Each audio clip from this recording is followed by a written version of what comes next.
Ladies and gentlemen, and welcome to the very special edition of the Gaming Weekly. Tonight we celebrate our second anniversary of TGW, 2 years. And on this special night, we'll revisit memorable moments of the past, but also create new memories that will stand out. AdrianTheVoice at GameSide alongside with my partner Minigun, Killer 10. And Minigun, it wouldn't be a celebration without Halo Reach. Welcome, Minigun, to the broadcast.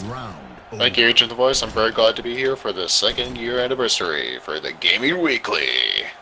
Absolutely incredible, and you know, it may feel like a throwback feel with us being on Halo Reach, but it is indeed the 2-year anniversary. Well, we have a stacked night upon us because the broadcast will run 3 hours long. The event is so big, but what a main event tonight. The Sword Tournament Championship is on the line. Xbox Repeat, the current TGW Sword Tournament champ, will be defending the title against a capacity crowd, and speaking about a capacity crowd, it is a capacity crowd right now. 16 full players on hand on Halo Reach. And ladies and gentlemen, this is Predator. But again, Xbox Repeat, that controversy that happened just a couple of weeks ago, Xbox Repeat was practically given the Sword Tournament champion. He didn't win the match. Xbox did not win the match. Wait a minute, as you can see now, Ride the Beast was able to infect the Predator right then and there. But again, Xbox Repeat did not win the match. Yet he told everybody live on air that the board practically gave him that title, hence the reason why Xbox was the Sword Tournament champion. Minigun, you gotta agree that Xbox had no right to deliver that. I personally agree, Adrian. I don't think Xbox should have actually gotten the title, actually, to be honest with you. Yeah, absolutely. No, absolutely. And to be quite honest, I do not agree with the decision made by the board. The great TGW super players, right, well, they fight so valiantly to become a champion. The board practically handed Xbox Repeat the championship, even though Xbox did not win. Well, nonetheless, talk about the games that will be happening here tonight. Oh my god, a litany of different games. Halo Reach, Overwatch, Call of Duty Black Ops 3, Fortnite, Halo 5, among others. All that happening tonight. 3 hours of your entertainment here, part of TGW. But again, ladies and gentlemen, this is Halo Reach. AdrianTheVoice and Minigun, Killer 10 at GameSide. And we are in for a treat. The rough and tough, powerful Predator versus the high-flying antics of the humans. And these humans look all fired up tonight. And how can you not be fired up after what will be happening tonight? Especially the mega main event. The Gaming Weekly will be closing that off with the Sword Tournament champion on the line. Xbox Repeat defender the title against the challengers later on, but also the Minecraft Battle champion will be on the line, and other championships, including the free-for-all champion on Halo 5 for the first time in 2017. Since 2017, Halo Reach was actually the first game we ever broadcasted in TGW. It was back on July 1st, 2016. We were here broadcasting Halo Reach. As you can see now, Ride the Beast along with the other contenders here, folks. For the next couple of segments, we're going to be broadcasting Predator. It's going to be so much fun. As you can see, Stripe is not getting struck down by the Predator. The Predator doing a pretty good job at this point in time. This time for the matchup. Notice how all the Predators, oh man, and the Predator getting infected right down to there. Notice how all the players were able to group up there. That Predator is going to be stalking, and that wicked energy sword that he uses at his disposal is going to be used throughout the night here tonight. And there you see the last man standing. In other words, the Predator, none other than Fan. It is Niners Fan. He is the Predator. His objective to indeed attack the entire lobby here tonight. Want to take this opportunity to thank everybody for joining us on this TGW, well, 2-year anniversary event. And Levon getting struck down. And yet again, this round is going over quick each and every single time. Spring Note, though, has 11 points. Still to come, though. You want to talk about a very interesting story? The father and the daughter happening a little bit later on. Well, I'm going to explain the story a little bit later on tonight, but it's going to be very interesting. The father, Donald Thompson, will be joining us on the broadcast later on. You can see now Yugis, along with the original account holder, walking around along with the other players right now. They're going to be stooping to try to stay low and methodical. And bit by bit, the Predator will have to dissect and pinpoint the weakness of these players. This Predator is set to put a beating on the super players here tonight. There's goal now. Oh, wait a minute. Energy sword again, driven right into the abdominal area. Goal now, going back. And Mr. Robot, of course, jumping on his feet. And you got to believe at this point in time, and again, there you see the round is over. Leon, though, with 11 points. You got to believe for all the Predator tricks and balances that they're going to be delivering in this match, they have to pinpoint every single smart maneuver, and that's what they have to do. And you know, these players believe this Predator is a higher power, a deity of some sort. However, they believe the only weakness of the Predator is sticking together like a pack of hyenas over the power of the big bad Predator. Matchup continuing here tonight on TGW. And I understand, though, ladies and gentlemen, that Minigun, you are actually going to have an announcement that you will be delivering soon here in TGW. Yes, that is very correct, and AdrianTheVoice. As you can see now, Ride the Beast now at the early stage of this matchup. Soa getting infected right here. The round is over. Still winning the game right now is 13 with none other than Last man Zilla. standing. And folks, I'm actually the Predator right now, but it's not about me. So I'm going to go ahead and eliminate myself at the early stage of this match. But Minigun, I mean, can we have a hint what your announcement will be? Is it a huge one? Yes, it will be very huge, considering the fact about that, yes. Can't wait for that one. As this matchup will roll on here, I'm going to go ahead and enter into the kill ball there. Well, I think we're going to have to restart the game, folks. But ladies and gentlemen, I do have to preface this by saying that we got some championships on the line. For the first time since 2017, the Free-For-All Championship will be on the line on Halo 5. And speaking about first times, TGW is going to be hosting for the first time ever in the history of the entire community a TGW 30-minute team versus team matchup. Basically, it's going to be two teams going against each other, and whoever has the most amount of points by the end of the round, by the end of the 30-minute time limit, will indeed be the winner. But, I mean, you know, listen, I'll tell you one thing. This is shaping up to be one of the greatest broadcasts in the history of the Gaming Weekly. One statistic about this Predator game, by the way, as we are continuing on, 100% of the time we have broadcasted Predator in the history of TGW, there has never been a Predator that has infected every single person full capacity-wise. And speaking about full capacity, we did have a capacity lobby. Some players are leaving us tonight. But anyhow, we are going to continue the matchup nonetheless. But guys, later on though, again, Donald Thompson, he has the right for whatever reason to actually show up. What is wrong with Donald Thompson? Donald Thompson, he blew up Jessica just a couple of months ago. He married Christina. What kind of sick man is Donald Thompson? Donald Thompson, I have no idea what is going through the mind of that man, but he will be joining us a little bit later on. Hey, let's talk about the energy sword that the Predator actually uses throughout the matchup. It's close quarters weapon from the Empire of the Covenant, exclusively for the elites. Matchup is underway, and the lunge attack was reduced in range only on Halo Reach, and if the melee is well timed, it can be blocked by these incredible players. There's Rye the Beast now. I can remember, honestly, I cannot remember a time when the Predator was this dominant, just completely dominating this game mode right now. At the early stage right now, but the Stripe is getting struck down. The round is over, we're getting set for the next one. And this is prime picking for the Predator. Once the Predator is able to just lock eyes on the opponent and strike, it is prime picking.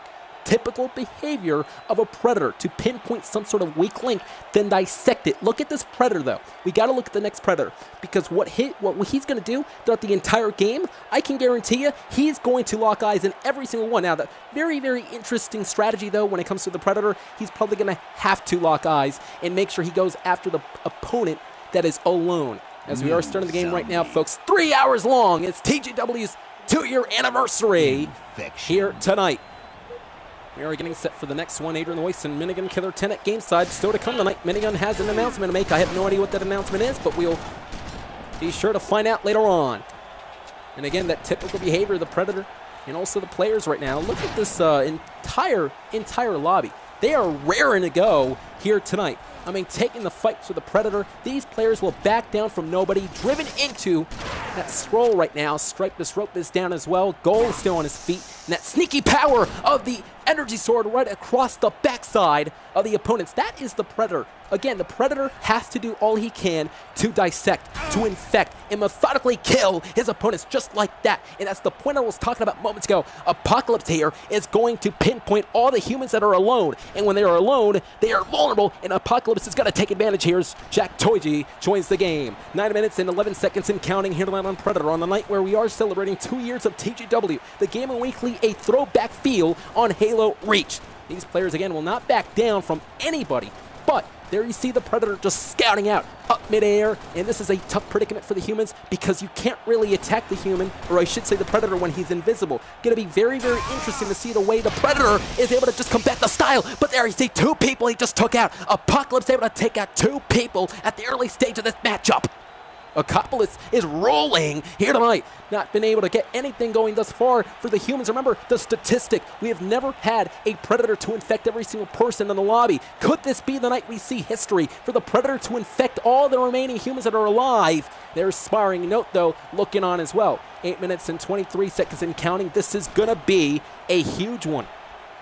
However, these players will reach deep down inside to overcome the fear of the Predator, and desperately now, Spiring Note is entering the room. Uh-oh, wait a minute, developing story there. The Predator was near. Spiring Note realizes it. The frustration perhaps begins to build, and even desperation time for Spiring Note.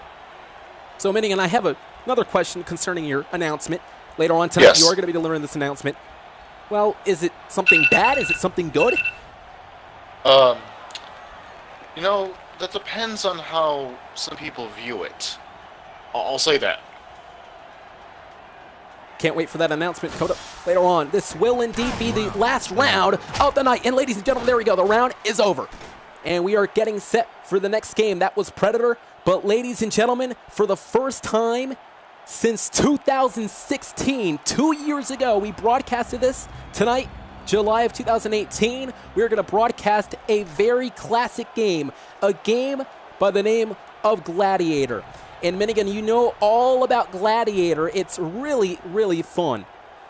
Yeah, it is. It is very fun with really random weapons and killing each other. I guess, yeah. we talked about the random weapons and all. A lot of these great players are going to be spawning with random weapons that could come in a keen interest throughout the matchup, wouldn't you say? Yes, I would say, AdrianTheVoice. Well, ladies and gentlemen, still to come tonight, though. Again, Donald Thompson's going to be joining us. Remember the last time we spoke to Donald Thompson? He said that he wanted to fight his own daughter, Jessica. What is going through the mind of that man? Jessica accepted the challenge, but it looks like Jessica, she's confused. I mean, she wants to fight her father, but she's having some second thoughts. Remember what she said last broadcast? She said that she didn't really want to do it, but she's doing it just for her own dignity. As we are getting set for this matchup again, Gladiator coming up next. I cannot wait for this one. Again, every single person for themselves, randomized weapons at keen interest here tonight. And this is going to be so much fun, though. I mean, TGW, again, broadcasted July 1st of 2016, 2 years ago. And 2 years later, TGW's here for Gladiator right now. 10 minutes on the clock now as we are getting set for this match here. AdrianTheVoice and Minigun Killer 10 at Gameside. And speaking about commentators, later on tonight, we have a special treat because Can't Touch Me's Joey is going to be joining us. Remember, Joey, he used to be a commentator, Minigun, you remember? Yes, I remember, actually. Very clearly, actually. He got fired for something that I can't even remember, honestly. Yeah, at one point he was the sword tournament champion. He got released when he didn't want to defend him. I'm going to go ahead and stand here in the middle as we are getting set right now. Again, ladies and gentlemen, Gladiator, each and every single person for themselves. There's YB's entering into the cubby right now. And we talk about the weapons here. There's Dominator right now using the Needler. Dominator getting struck down. Other players on their feet right now. They're going to employ such destruction here at Mr. Robot now into the corner. And speaking about the corner, that could be the smartest thing to do. But again, the most amount of points by the end of the game, whoever has the most amount of points by the end of the game will indeed be the winner and be the Gladiator here tonight.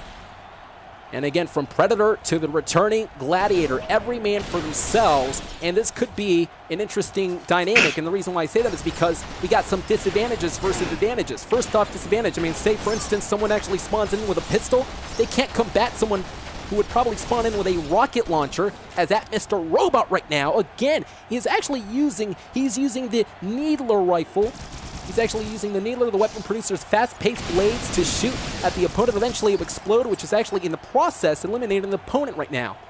Matt Sick actually joined the game here tonight. Want to take this opportunity to thank everybody for joining us on this TGW 2-year anniversary here tonight on a night where championships will be on the line. Also, there he got struck down. Minigun Killer 10 is joining us here on the game side, and Minigun, again, I can't even wrap my mind, though, what is going through your mind. You have a huge announcement to make. That's going to be, I believe, coming up next.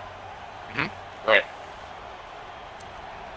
Why is the Beast perhaps wondering exactly what he needs to do? There's Madsick, though. Remember, he spawned in late. Madsick is actually behind that cubby. You don't think that Madsick... Oh, wait a minute. Madsick now outside of the cubby. Oh, my. The shotgun right into the abdominal area. Madsick was very smart, though. He waited. He didn't want to go out. The moment the opponent was calling him out, Madsick nodded his head. No, he said, no, I'm not going to go out now. I'm going to go out whenever it's my time. It was his time. He jumped out, and he attacked the opponent. He was the last man standing. But again, in order for you to be the Gladiator, you have to be the person with the most amount of points here, getting struck down at the early stage of this matchup. And these players are going to try to buy themselves some time to recover, looking to destroy one another, and not far behind, though, in terms of points. At least Rye the Beast actually has 5 points. We still have a lot more minutes in this matchup. Now there you see Dominator looking to rally. That is the beam rifle here. More like the fuel rod cannon, the weapon that shoots out green plasma, which is faster than the rocket launcher. The rocket launcher can combat that weapon. Also switching over to the sniper rifle. And speaking of the sniper rifle, that is the System 99D sniper rifle. 2 shots from the sniper rifle will eliminate anyone, period. It's essentially infinite range, but a limited ammo capacity, high recoil, and slow load time. So it can go here and there. Dominator waiting for his moment. Strut this rope is down and out. Goal down and out. Mr. Robot down. Morty still on his feet. Actually has a concussion rifle. For all intents and purposes, the concussion rifle may very well be one of the most advantageous, well, at least advantage type weapons throughout to use in this matchup. I'm not even sure what he's doing right now, but nonetheless, he's going to probably employ some destruction at the early stage of this matchup. And speaking of which, though, again, Xbox Freak Pete, the Sword Tournament champion, I got a chance to speak to him earlier today.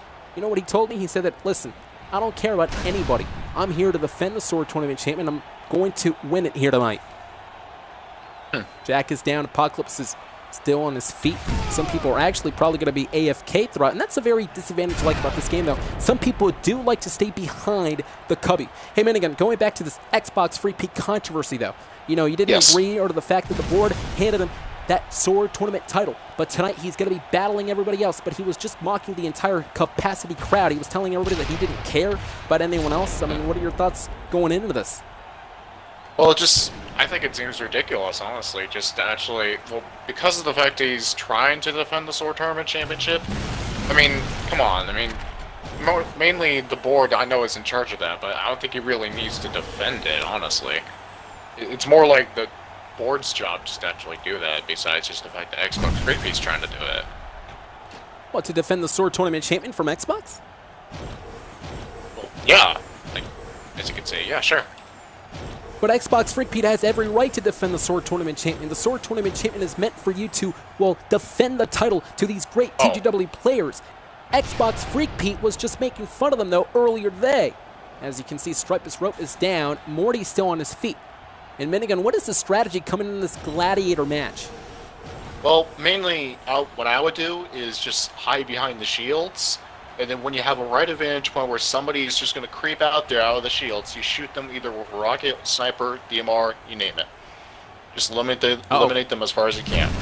Oh my, you actually got out there. Right there, right on point, Minigun. Exactly right. Was just able to just leave his cubby at that point, and the opponent Dominator using the fuel rod cannon. Again, that weapon that shoots out that green plasma, able to take down the opponent just like that. And this is going to be a battling it out tonight for the supremacy to become the Gladiator. We knew this match was going to be physical as they come. The landscape of the new TGW is important because the winner of this matchup can take a big step, a big direction, as it could change the course of their tenure here in TGW. Oh my God, Rye is completely dominating here tonight. But again, not far from behind, it is none other than Minigun Killer 10 with 4 points. You just need 2 more points to tie up with Rye and 3 more to top Rye to become at least, at that moment, a Gladiator. All these, at least in my estimation, all these great players are Gladiators. These guys are great. They're joining here tonight a part of the TGW 2-year anniversary here tonight on Halo Reach. Remember, July 1st of 2016, the Gaming Weekly was able to broadcast the first ever episode on Halo Reach. What a night.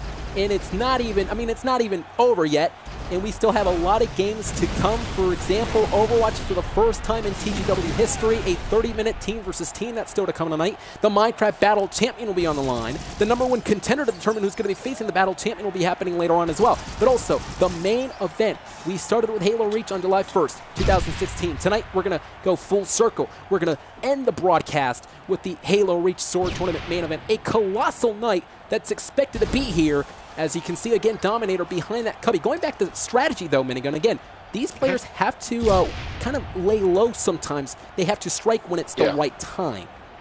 Yeah, you have to go low profile when it comes to this, because whenever you're going low profile, you got to be sneaky and very precise of what you do, actually. Oh, and speaking of which, Dominator was able to just stun Mr. Robot, literally stunning the man. Apocalypse still on his feet here. Minigun, of course, down, Ride down, Dominator on his feet. Dominator has 4 points, and it's very appropriate for him to be named Dominator because he's dominating the matchup right now. Dominator realizing that the window of opportunity for him to become... Oh, wait a minute now, going to the cubby, using that armor and using the jetpack for his advantage right now on top of the opponent's skull. It looks like he's having some fun. It looks like he's mocking the opponent. Now the assassination, deceptively quick. What an assassination from behind, the knife wheeling through the backside.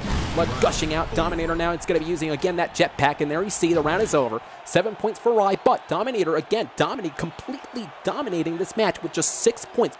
And it's really completely impossible to know what is going on inside the minds of the players, but it's possible to study them and predict their next move. A thunderous reaction tonight, though, in TGW. matchup again beginning. Who's going to be the Gladiator? We are still waiting for that Minigun Killer 10 announcement. Dominator again, able to strike quickly. So methodical, yet at the same time so deadly and destructive to eliminate their enemies. Rye the East again, who's winning the matchup right now with 7 points. Again, using that little shield, that little cubby for his own advantage. Striking, he has actually that plasma. Looks like Rye has the plasma, well, pistol. And look at this now, out of nowhere, Rye able to get struck down. I should say the plasma launcher. But nonetheless, though, Stripus Rope 66, who is down. Goal is actually, wait a minute, that is the energy sword. We saw the energy sword in Predator. The energy sword is the elite weapon for the elites, obviously. And with the close quarter combat, it could be used to somebody's advantage right now. Goal 180 is looking on. The shots fired here and there. This is a war zone, ladies and gentlemen. The explosions here and there. Again, you got to buy yourself some time. Mr. Robert is doing that. But at what point, though? At what point do you have to stay behind the cubby? Because remember, you have to go under the hunt right now as Madsick getting, well, sick. As you can see at this frustration now beginning to build. But the point I was trying to make, at what point in time do you have to leave your cubby? Because again, the main objective of this game is for you to get the most amount of points, for you to be the Gladiator. Now, if you're going to be staying behind that little shield all day, you're not going to get as many points as you'd want.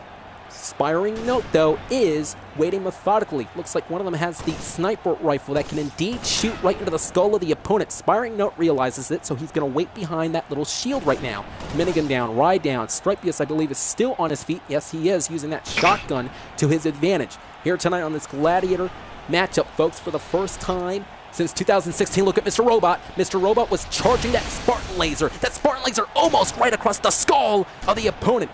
That Spartan laser is so effective. 3-second charge time, then shoot. But this one is tricky because this weapon works well against moving vehicles, but players are so agile and quick, it might be a slight advantage, or disadvantage rather, in this matchup. Mr. Robot realizing that at this juncture.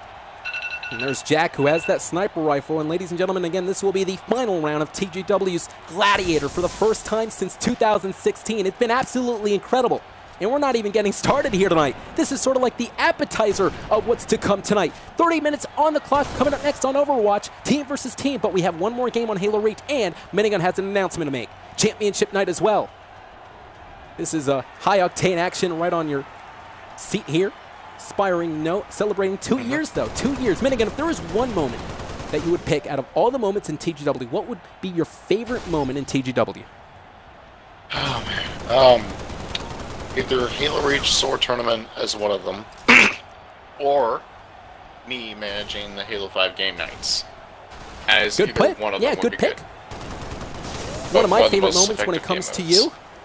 Yeah, and one of my favorite moments when it comes to you when you defeated the Japanese clan that night. One of the most effective days here, part of TGW. In general, though, the Gamer Weekly's favorite moment probably would have to be defeating the Rebel Weekly in December of 2017.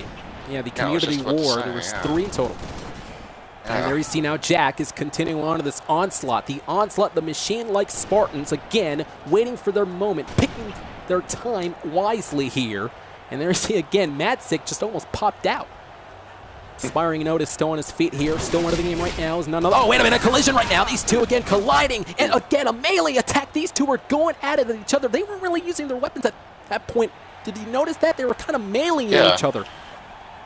They probably ran out of ammo on their weapons and probably just had to come up with an alternative, which is meleeing people.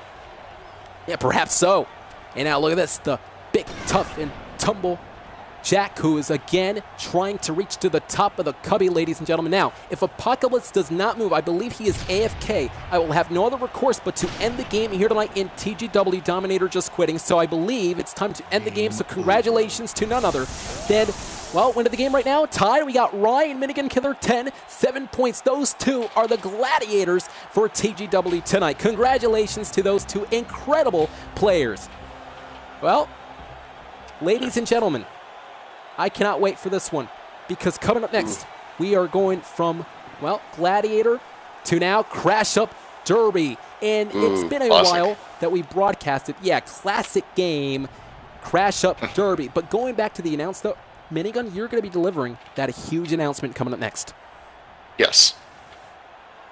Going to be happening here tonight. Want to take this opportunity to thank everybody for joining us on Halo Reach, of course. 2 years of celebration. And of course, the accomplishments, the achievements that we've achieved in the past couple of years, just, it blows me sometime. That's for the true. Well, ladies and gentlemen, coming up next, we are getting set for Crash Up Derby. Again, the rules are simple. Every single person for themselves are going to have to try to pick up the vehicles, enter into the vehicle, and then push each other off. The last Spartan inside that vehicle, in other words, the last vehicle standing, will indeed pick up that point. So, Minigun, question of the night. What is the strategy in hand? For Crash Up Derby? Yes. Okay. Mainly for me, or for others, you would mainly just try to stay on the platform and try to, eliminate other players without just falling off, mainly. That's a great strategy, by the way. I do want to preface this by saying that I believe I'm going to have to end the game right now to try to put one life in this TGW matchup and Crash Up Derby. But you mentioned it. You were talking about the strategy, trying to stay low sometimes, but you also want to push off the opponent. Yeah, exactly. You gotta just, stay on the platform and just try to eliminate as many as you can, or maybe just push them off to the platform and see if they can actually, maybe accidentally commit suicide. Well, yeah, good point. Not really, but on the game mode though. For them to exactly, and this crowd, this lobby has been jacked all night, and Halo Reach is one of those classic and legendary games. Again, it came out back in 2010. 8 years later, so many of the great players still play this game today, and that's what Halo Reach is all about, though, providing such a fun experience, and also the Gaming Weekly. The Gaming Weekly is here to entertain all the great fans, which is one of the reasons why we always thank the great fans for celebrating, for, sticking by us for the past 2 years. Exactly. And thinking about the fans as well. You got to talk about the international fans from the United Kingdom and Canada, Australia, Ireland, Mexico, New Zealand, Poland, Sweden, among others. All the other countries that watch TGW going global every single years. Here we go. The matchup has begun. Goal now already at the early stage of this matchup, getting eliminated. Again, the matchup is simple. Every single person for themselves are going to have to try to become the last vehicle standing to pick up that point. 9 minutes and 40 seconds and counting at this point in time. Here tonight, Minigun Killer 10 is going to get set for the announcement momentarily. But before we get to that, again, at this point, you got to imagine Jack Madsick. Wait a minute. Hold on. Developing story now for Madsick. Madsick does not have a vehicle. He's going to get rammed down. And there you see Madsick from behind. That person to the ghost. And wait a minute. The game is over.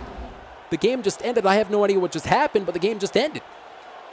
Looks like we're having technical difficulties here tonight, ladies and gentlemen. Yeah, perhaps so. And that's what Halo Reach also, that's what it provides. Sometimes it does have some technical issues. We'd like to apologize for the inconvenience, but we are going to continue this Crash Up Derby night. And Minigun, I think it's perfect timing now, because I believe I'm going to ask you the question, what would your announcement be that you've been talking about all night? Yes, okay, so, ladies and gentlemen, I'll be delivering my announcement soon. It's going to be huge, and it involves some people that need to stop doing something. It's an anniversary event, and it will be very huge. Well, we're going to find out, I guess, a little bit later here. As this matchup, though, ladies and gentlemen, is now beginning to prompt up. So, Minigun, you claim that it's huge. Yes. We're going to find out coming up next. Stripe this rope now inside the Mongoose here. And goal, this is a very interesting, this is very innovative here. Wait a minute, this goal actually, but wait a minute, the time ran out for goal. Goal used up all the 10 seconds there, and it looks like Stripe is able to just gain control of the matchup right now with 4 points here. Inspiring Note is using the coast to his advantage. And we are back here in TGW. We are continuing the 2-year anniversary here on Halo Reach. Again, Halo Reach, a very popular game that came out back in 2010. AdrianTheVoice alongside with my partner Minigun Killer 10. And Minigun, I have to ask you though, you've been talking about it all night long. The announcement, the exclusive announcement that you have, what would it be? Yes. So, hey, ladies and gentlemen, again, actually, to be honest with you, AdrianTheVoice, I will be revealing my announcement coming up next. Well, next round, of course. When the next game happens, it will be happening. Wow, I cannot wait for that one. As Stripius Rope, though, is able to control the hill. There might be a technical issue right now, and the round is over, though. Stripius now able to control that hill. I want to take this opportunity to thank all the international fans. Fans from the United Kingdom, Canada, Australia, Ireland, Sweden, Poland, New Zealand, Mexico, among others. All over the world. TGW truly going global every single year. What's the game plan, though? What's the mindset? What's the strategy, Minigun, for you to win this match? You stay on the platform and try to push off anybody that actually goes against you, and actually try to push them off so that they can either die and, you know, get the king of the hill. And true, but remember, velocity is the main component in this matchup, as well as conditioning. Driving now frantically is Morty, and Morty now looking to, again, become the king of the hill. Moments ago, we just saw Stripius was able to claim that hill. He is down and out. The last three gentlemen standing, Morty and Matsick, because moments ago, wait a minute, Morty, developing story, falling right into the hill there. Matsick controlling the hill. He has a point, ladies and gentlemen. It might say that he has 0, but he clearly has a point. He just won that one. And again, great map awareness is key in this match. Players are going to be moving, and other players away perhaps are going to use that strategy at their own advantage. There is no quit in these super players. The quickness of these players and looking to duck and jab and perhaps even dodge some of the vehicles, the incoming vehicles. As you can see now, if anyone wants to make an impact, this is their first step into the road here. Looking to stop a hole, and some players can be frustrated, and that frustration will be targeted towards these players right now. There's again Stripius. Moments ago we saw that he claimed the hill along with none other than Matsick, who also has 1 point. Well, Minigun, time is up because now it's time for you to deliver the announcement. All right. 1 second. Okay, so, ladies and gentlemen, here's the announcement. So many people have been making fun of me and my friends, and they are really bad people. They want to hurt us, but that won't be happening anytime soon. You know, I want to see them try, honestly. I'm here to call the people out. Here are their names: Trollolol 53, Crucial Guy, Syrup, Our Girl Auxiliary, or something like that, Salazar Familia, Mr. Galley, Matthew Gaming, Edakor, I don't know how to pronounce that, ex-MVP Venator, and others. Me and my group want to expose them and call them out. So how about it? You know, the ball is in their court. Well, wait a minute, hold on. No disrespect, though, but why is Minigun claiming this? The people he mentioned have nothing to do with anything, and I can guarantee you that they are no harm to the community or anyone else for that matter. Lost the lead. I guess you feel that they're doing something behind the scenes? Well, yes. Honestly, yes. Well, that is a developing story, but toxic, I would say. But wait a minute, Minigun, you're claiming that those people are making fun of you, and I disagree with that, though. I believe those people that you actually just mentioned are incredible people. But nevertheless, that is a developing story. We're going to find out what's going to happen later on in the future as Dude Master again is in the Warthog here. Ladies and gentlemen, still to come tonight, the Sword Tournament Mega Main Event that's going to be happening here on Halo Reach. Again, we started with the Halo Reach lobby here tonight on this 2-year anniversary. We're going to end it with Halo Reach again. Sword Tournament, I cannot even believe it's been 2 years. We're going to go on Overwatch coming up next. We're going to deliver a Fortnite gameplay. We're going to go on Halo 5, Call of Duty Black Ops 3, Infinite Warfare, Roblox, Minecraft, and speaking of which, the Minecraft Battle Champion will be on the line as Matsick again entering right into that hole, exploding midair. The car was able to implode, and that is actually a Warthog. And speaking about the Warthog, the size advantage here at this point in time can come into play in this matchup. Just a minute remaining. The King of the Hill matchup is continuing here tonight. Spiring, no, throw up midair, going back inside again, an explosion. An implosion, though. The explosion rising up here tonight. AdrianTheVoice and Minigun Killer 10 at Gameside issuing the 2 years of TGW. And we are still kind of wrapping our minds. Minigun, you claim that those people that you mentioned are bad people. Yes, I do claim that they are bad people, yes. But I don't think they're bad people. I think they're, well, really good people. There has to be some sort of miscommunication, though, as, again, looking to somehow shift the wave is Stripius. Stripius Rope is dominating. With Stripius Rope, it looks like he has 2 points. Hold on, so perhaps a she as well. Yes. Can I ask you, why do you think they're good people? I mean, just to show evidence that they're good people. I'm just very curious to hear this. Some of the people that actually you mentioned, number one, were supporting, well, some of the people that you mentioned supported the TGW community, number one. And number two, the other people that you mentioned that don't really follow up with the channel, they're also good people. We've spoken to them multiple times in the past, and I don't believe they are making fun of anybody. Fair. That's your beliefs, I guess. the matchup is still at hand here tonight, celebrating the anniversary. Look at Mr. Robot. Did you see that? Mr. Robot just clearly able to spawn in that vehicle and then just boom, 1 minute missed remaining. completely across the spark. Round 1 minute remaining here, and the round is over. And ladies and gentlemen, here tonight on Halo Reach, again, we are still getting set for that Sword Tournament. The next time we're going to be here in Halo Reach, that Sword Tournament Championship will be in line. Xbox repeat defender the Sword Tournament title against a, what is to believe, well, for us to be expecting a huge lobby, a capacity crowd later on tonight. What is your one favorite thing here in the Halo Reach game? Lost Me? the lead. Yes. Well, I'll say the DMR and shotgun. Those weapons are actually very powerful, and I like them. I use the shotgun for close combat, and sometimes the DMR for medium distance range.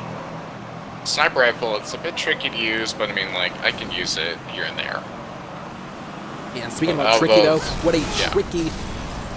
tricky combat it has been throughout the matchup tonight with Goal now and Dude Master. Notice how Dude Master and Goal were looking at each other. We're going to try to isolate each other. They're going to have to try to isolate each other, and that's a smart tactic to use, to isolate every single person. For the reason for that is because, remember, if you isolate yourself, you're more prone to stay alive as opposed to you attacking other people, and they may push you off the map for you to lose the matchup. Madsick now is in trouble, though, in between and now out of the predicament right now. But again, full force across the entire vehicle. That is the Warthog that is used here to land on Halo Reach. Now behind, Madsick is 1 now minute following remaining.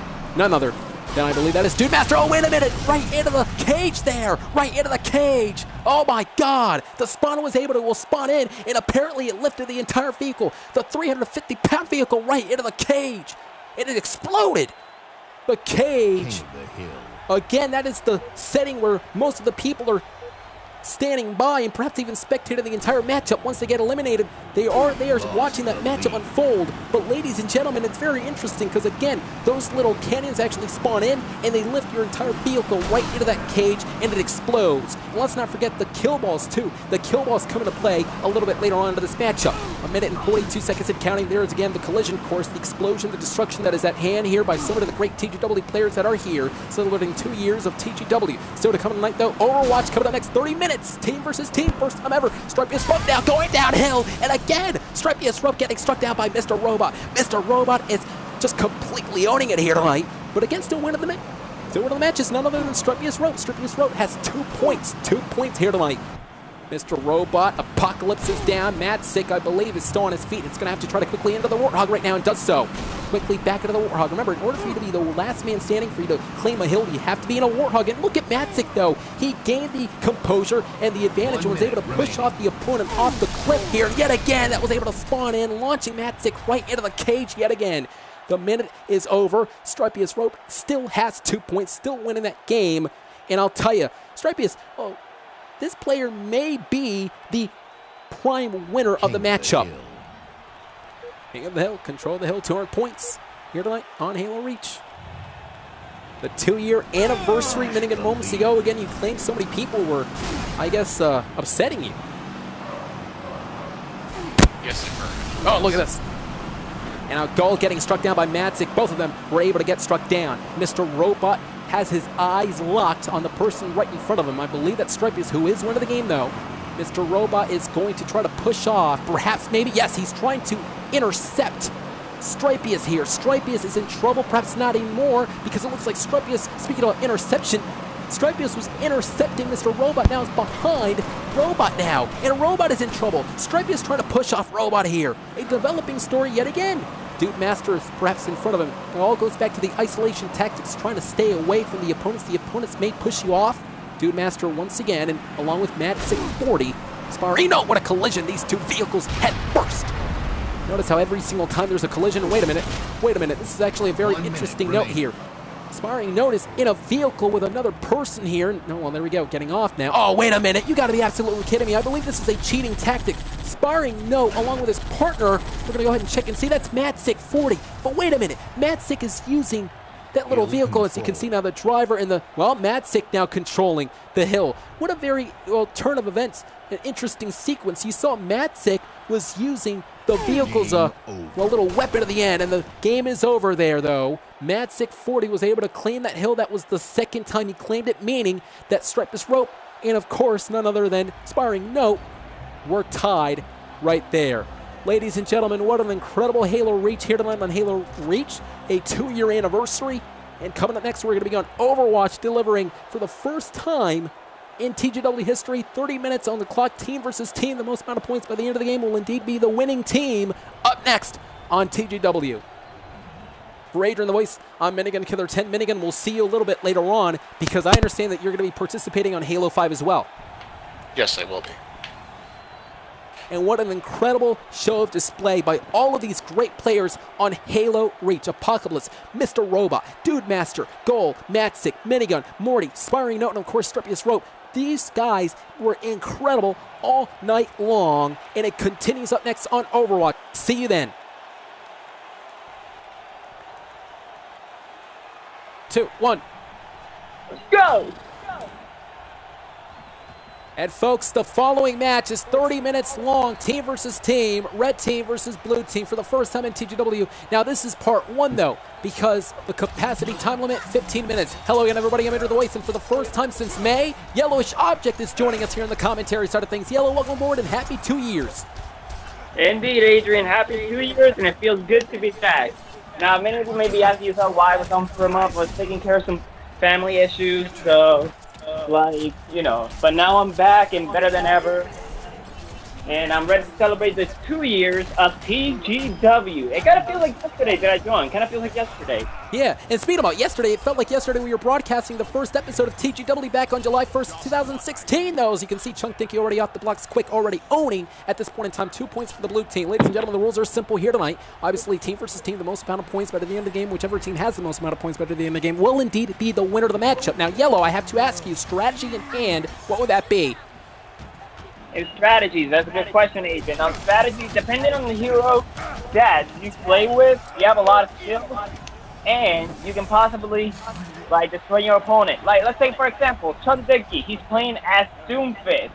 Dangerous as a weapon, and well known for that humongous fist. Oh, man. Well, it can be used for rocket fisting people. Well, not that type of way. Oh, my. Meteor Strike. He jumps up to the sky and then rocks down with a fist down to the ground. And if it lands in the middle of the zone, you get critical damage. Isn't that interesting? Well, good point. And, to use a football term, it's like a play-action pass there with a touchdown. In fact, blue team has 4 points at the early stage of this matchup, meaning that the red team has a deficit. They have 3 points deficit, but there's no urgency. There's no sense of urgency just yet because there's a lot of time left. There's 12 minutes and 49 seconds for the first part. Remember, we have 2 parts, though, in total, meaning 30 minutes, team versus team. And look at this high-octane action. Chunk Dinky, though, again off the blocks quick, but here's the right there. Meteor Strike! As I said, he jumps up in the sky and then, with that rocket fist ability, he actually gets damage. And there goes Diva going down to the second form. Every time she loses her mech suit, she goes down with her pistol.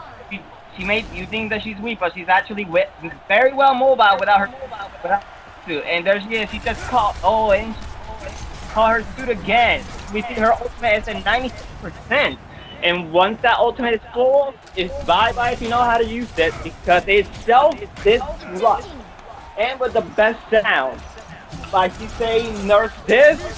Trust me, you are screwed. Trust me, I got team kills by that at one point.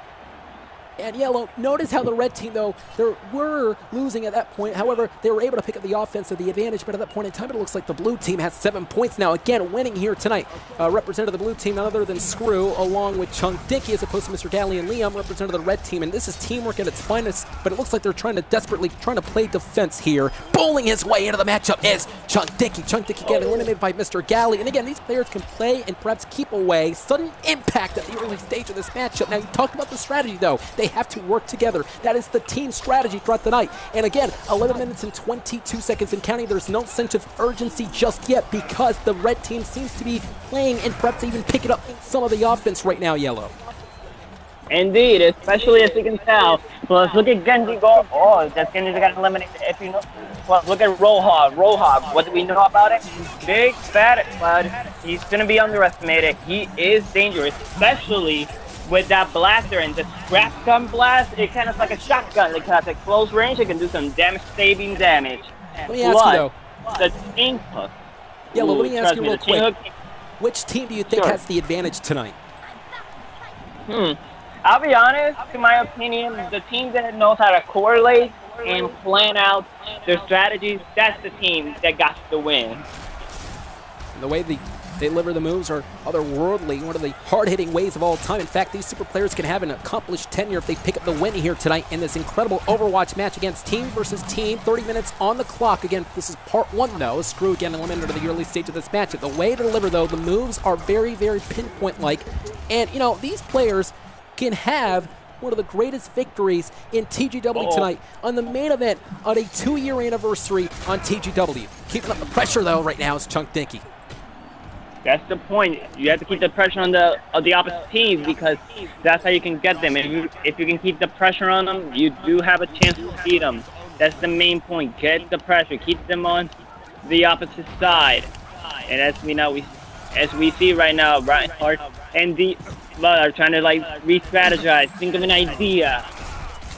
But Yellow, it's not just right pressure. Now we see Doomfist going in hardcore. He like guns blazing. But it's also distraction. Distraction. You see, these guys do not want to get distracted. For example, the red team, they have 9 points as opposed to the blue team, they have 14. But the red players, they don't want to get distracted despite the fact of losing, because if they get distracted throughout the matchup, that may hurt them. That might affect their gameplay skill throughout the match.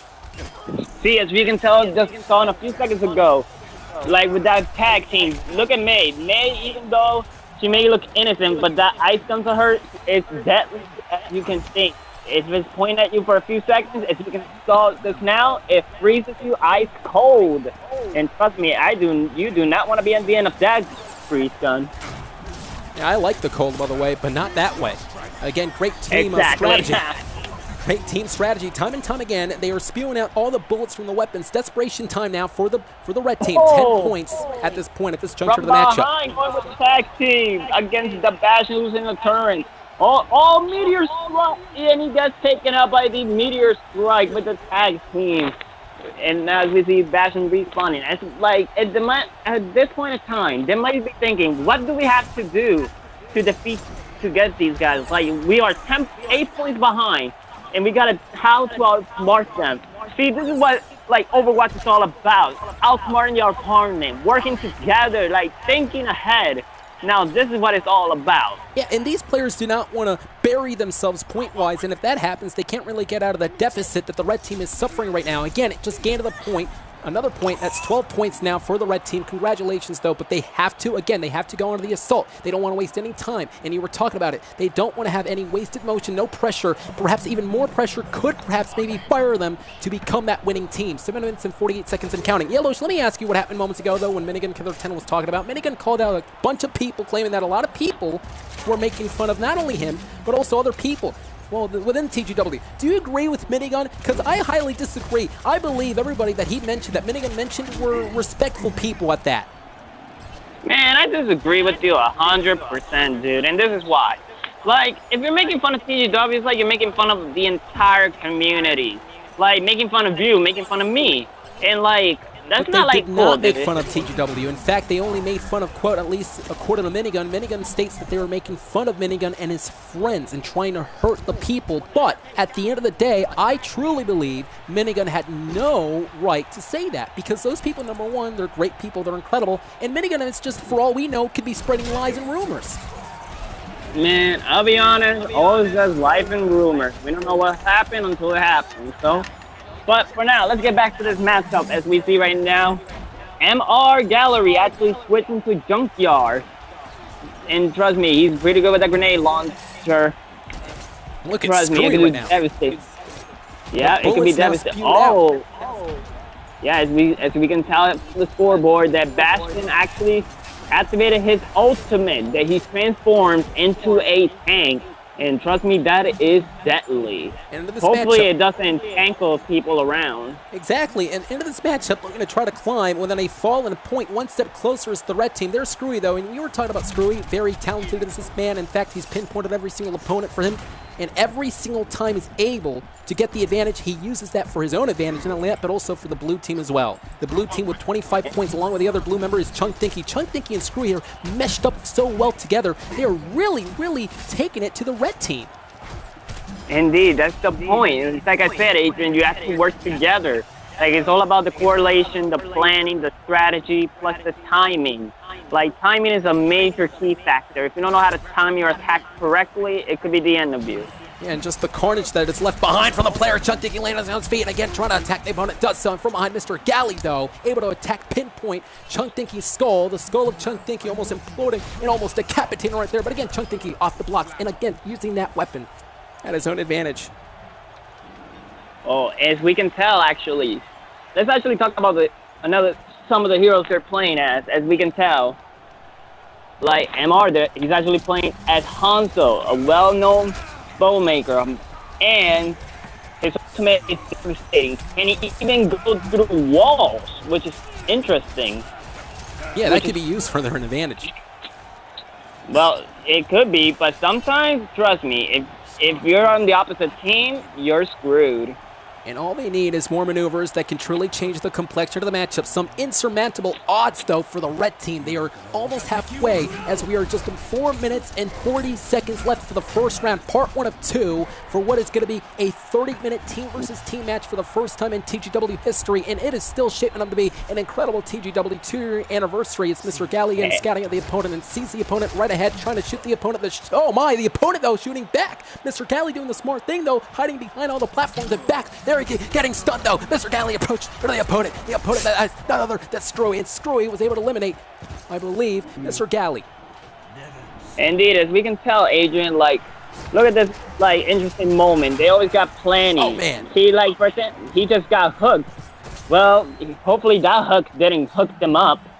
Yeah, and tremendous game presence from all of these players, though, especially for the blue team. These both teams are firing on all cylinders, and they're grounding and pounding, especially the blue team, as mentioned. 35 points right now. They are completely dominating, but you don't want to take away anything from the red team, though, because they do have 18 points. But remember, they can catapult themselves back into the victory if they're able to work together, number 1. And number 2, they have part 2 coming up next on Overwatch, so they don't want to feel that urgent yet.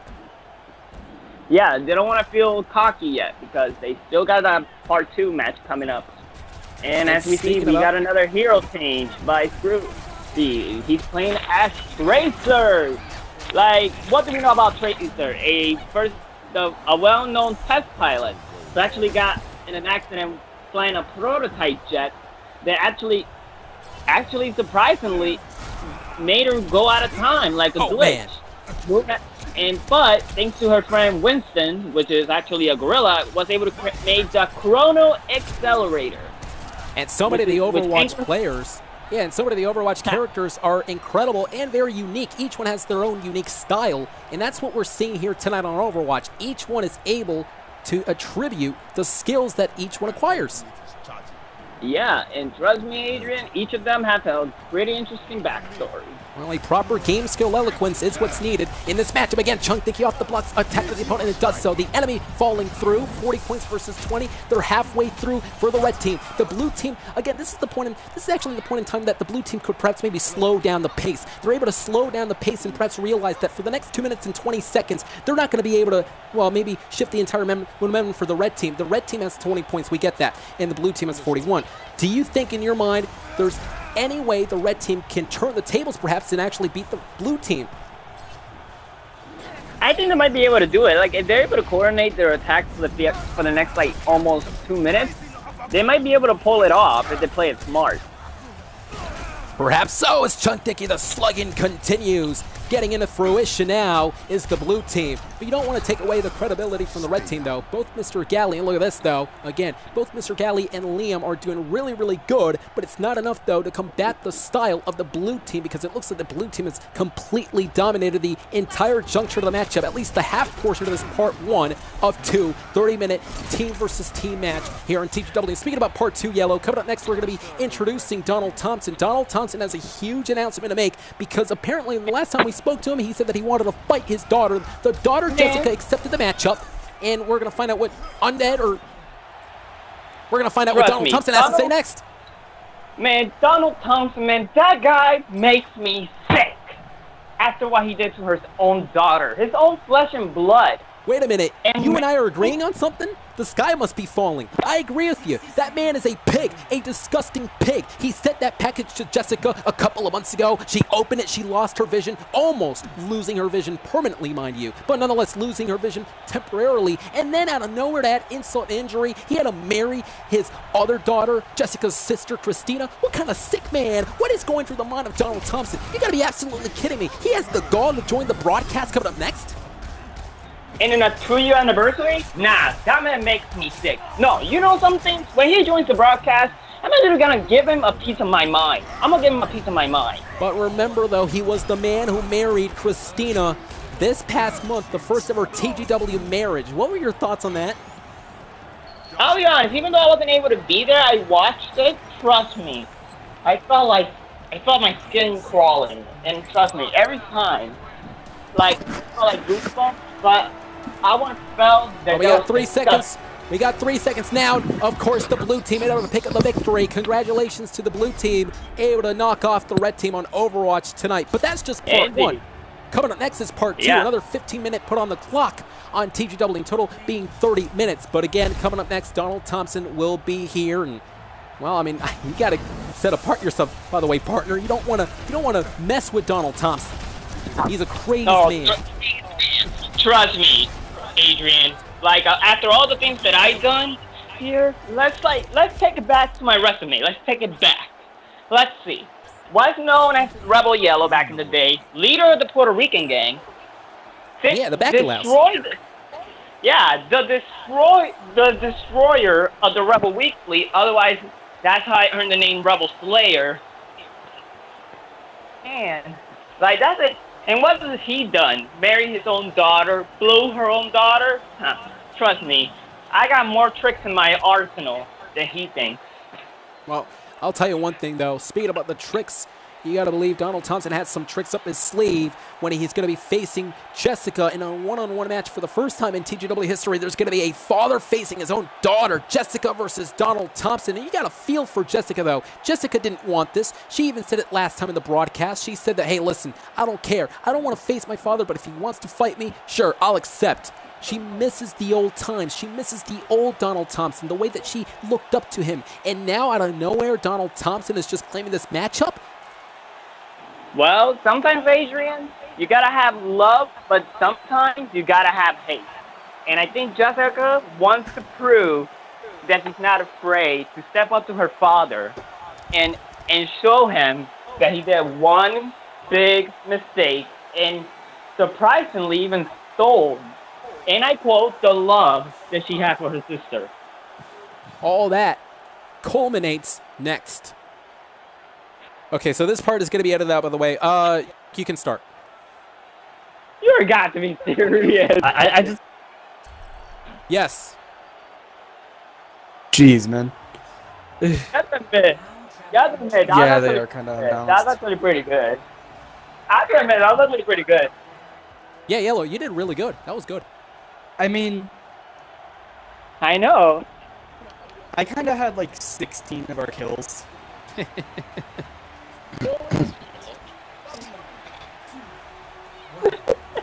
That means the black dude. Black. I even never played on this. Hey, stop telling me. Oh, here we go. Guys, 3, 2, 1. Second match. And ladies and gentlemen, this is part 2 of the TGW 30-minute matchup here tonight on TGW's 2-year anniversary. AdrianTheVoice alongside with my partner, Yellow Shabdik. And Yellow, welcome aboard. We just witnessed the first part, that being the blue team defeating the red team. However, again, you don't want to take any credibility away from the red team. They did incredible. This is part 2 here, though. Liam, again, represented the red team and already off the blocks trying to attack all the enemies at this juncture of the matchup. Mr. Galley and Liam are working quite well together at this point, though. Indeed.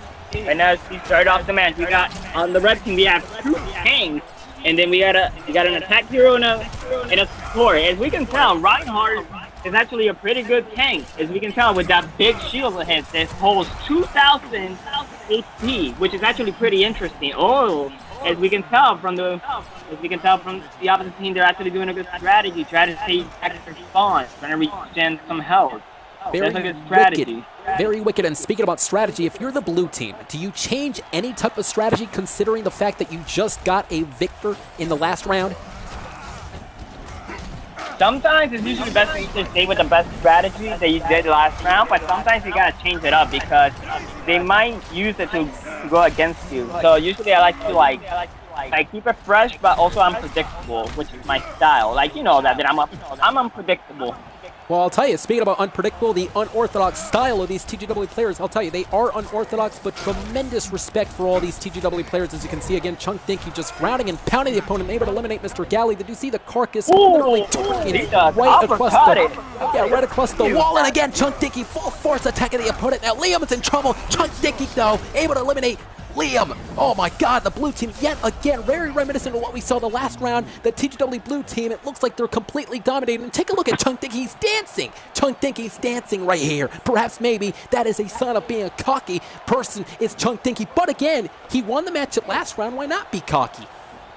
Hey, you know what else is funny? Like, you know how he's wearing a suit? I guess it does make sense. Like, he's suiting up for the party. Perhaps so. And speaking about the party, we got more party-like games coming up later on tonight because Minecraft is going to be on the line, the Battle Championship, and also the #1 contender to determine who's going to be facing the Battle Champion and the Sword Tournament Championship on the line. But for the first time since 2017, it is going to be Halo Fight's Free-For-All Championship match. That's going to be coming up later on tonight. We're going to be determining who's going to be the Free-For-All Champion on Halo 5. It's Mr. Galley again on the assault up midair, though. It's Chunk Dinky. Chunk Dinky lands on the street gate. Great balance now. It's Mr. Galley and Liam going back into the assault. Mr. Galley is standing back at this point, perhaps trying to reassess the situation and reevaluate exactly what he has to do to recuperate and maybe regain the composure for the red team, as the blue team yet again is able to just again gain control of the matchup. They're in the driver's seat, Yellow. Indeed. They're holding it down.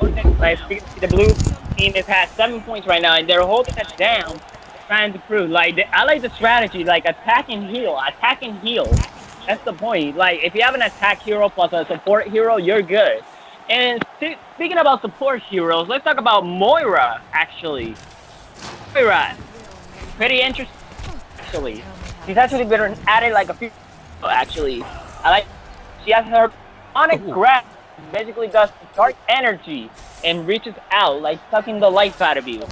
But then she has her secondary fire, which is heal line, which basically can heal your allies with spray. Kind of like a spray can, which is interesting. And one of her abilities is fade, which makes her invisible, which is really cool.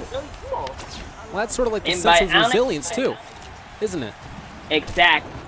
Oh, as we can see, her ultimate is that if you fire is like a one-handed shot. Oh and my basically God! Both heal and damage. We just want to, you know, I just want to take a second and just honestly praise the teamwork from both Chunk Dinky and Shockwave, because Shockwave and Chunk Dinky are really taking to the fight. But wait a minute, I may have spoken too soon. As again, the point is given to the red team. Self-destruct. That's interesting. Like, they just avoided Tiva's ultimate self-destruct. Now that's how you avoid. Oh, we got Reaper now. The great Reaper with the shotgun. And stunned now from behind. Shockwave getting eliminated right then and there. And bit by bit, these teams are able to, again, dissect and pinpoint the weakness of these players, though. Once they know how these players work, they can indeed capitalize right then and there. Indeed, they can show how they can hold out the battle. Plus, as we can see, oh, Diva just got out of her mech suit, which makes her highly vulnerable to any attacks. But trust me, with her light pistol, she can do a lot of damage. And trust me, I know how it feels to do that. Oh, and Diva just got eliminated right there by Doomfist. And I'll be honest, Doomfist, hopefully he doesn't Doomfist to doom people around. Yeah, good point. I was just going to make the point, though. 9 minutes and 35 seconds. Do you think the blue team is beginning to feel comfortable at this point? Do you think they don't have to change anything in terms of strategy? Because, I mean, really, they're dominating the matchup. They dominated the first round. They're dominating the second round. I'm not even quite sure if they need to change anything. I'll be honest, like, the way they're looking, like, they're holding the driver's seat. And they keep doing that, they might have the match and the game. Hey, regardless, though, I really do have faith on the red team. The red team, despite the fact that they are losing, they're looking quite incredible as well. I'll be honest, like, looking at this teamwork from the blue team, they got it in the bag. Like, Like, as long as they balance their team, they got this. Oh, apparently Reaper got his ultimate. That blocked him. Typical behavior right now. These two, it's a 2-on-2 situation right now. From behind, getting stuck yet again. Chunk Dinky trying to eliminate, and Chunk Dinky, though, eliminated, I believe, Mr. Galley at this juncture to the point in time. Ladies and gentlemen, this is Overwatch, but coming up next, Yellow, look who just joined us. Yellow, ladies and gentlemen, as mentioned before, the whole story situated around Donald Thompson. Ladies and gentlemen, please welcome Donald Thompson joining us live right now. Donald, can you hear us? Okay, first off, AdrianTheVoice, you suck. As a commentator of 2 years of torture. Anyways, my daughter Jessica, as mentioned before, is an attention seeker, and her and I will be fighting soon in a match. But I heard she wants to call me it today. Okay, I'll do her a favor. I'll be waiting. In fact, I'll be the one to call her out. I want to call her out because she wants to ruin my own relationship. See you later today. You know, wait, you know something, Donald? How dare you? How about that? How dare you do that to your own flesh and blood?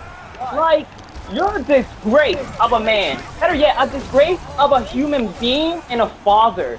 Like, how could you? You know something? I hope you lose to your own daughter. I hope she kicks your butt all the way down.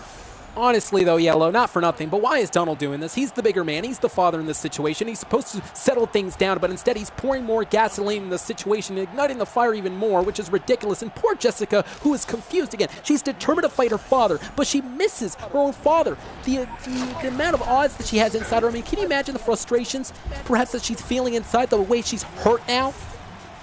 She is hurt, and trust me, Adrian, like, right now, like, I'm fueled up. Basically, I can feel my blood pumping at like 100 miles per hour.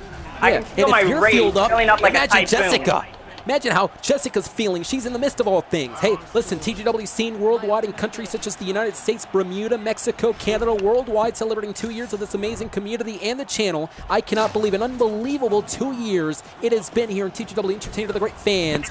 And Yellowish, you have to praise the great fans as well. Without them, we wouldn't be here. Agree. I agree with you, Adrian.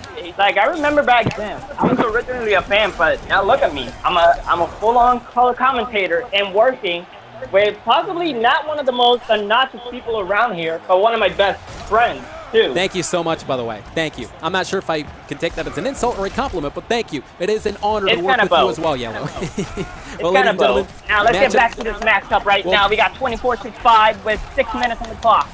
Yeah, matchup is underway at this point, but we were just told by producers that, yes, ladies and gentlemen, Jessica is here tonight. She will be joining us coming up next on Halo 5 when we deliver the Halo 5 game night, which is going to be happening momentarily. But again, going back to this matchup, dissecting and trying to talk about the psychological factor, at least for the red team. For the red team, they have 7 points. They have to worry. For the blue team working together, they have 27 points. Now, for the red team, what do they have to do to regain their composure, recuperate, and again, switch this entire momentum towards their team?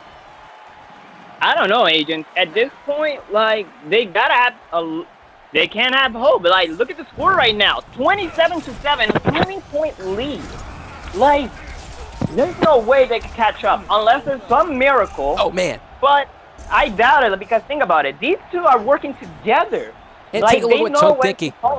Yeah, and Chunk Dinky and Shockwave are having so much fun right now. It looks like they're having an easy cakewalk. You just saw moments ago, similar to what we see on Fortnite, those two players were actually dancing at one point. Chunk Dinky truly is dancing, perhaps thinking at this point, hey, listen, we don't need to worry about the red team anymore. The red team, they're not a threat. Although from behind, speaking too soon though, Liam, the threat that he is, attacking the opponent, but Chunk Dinky quickly back into the assault here. Shockwave, of course, aiding Chunk Dinky. Chunk Dinky back into the building here. Now looks like Liam, though, getting eliminated, but it looks like Liam again.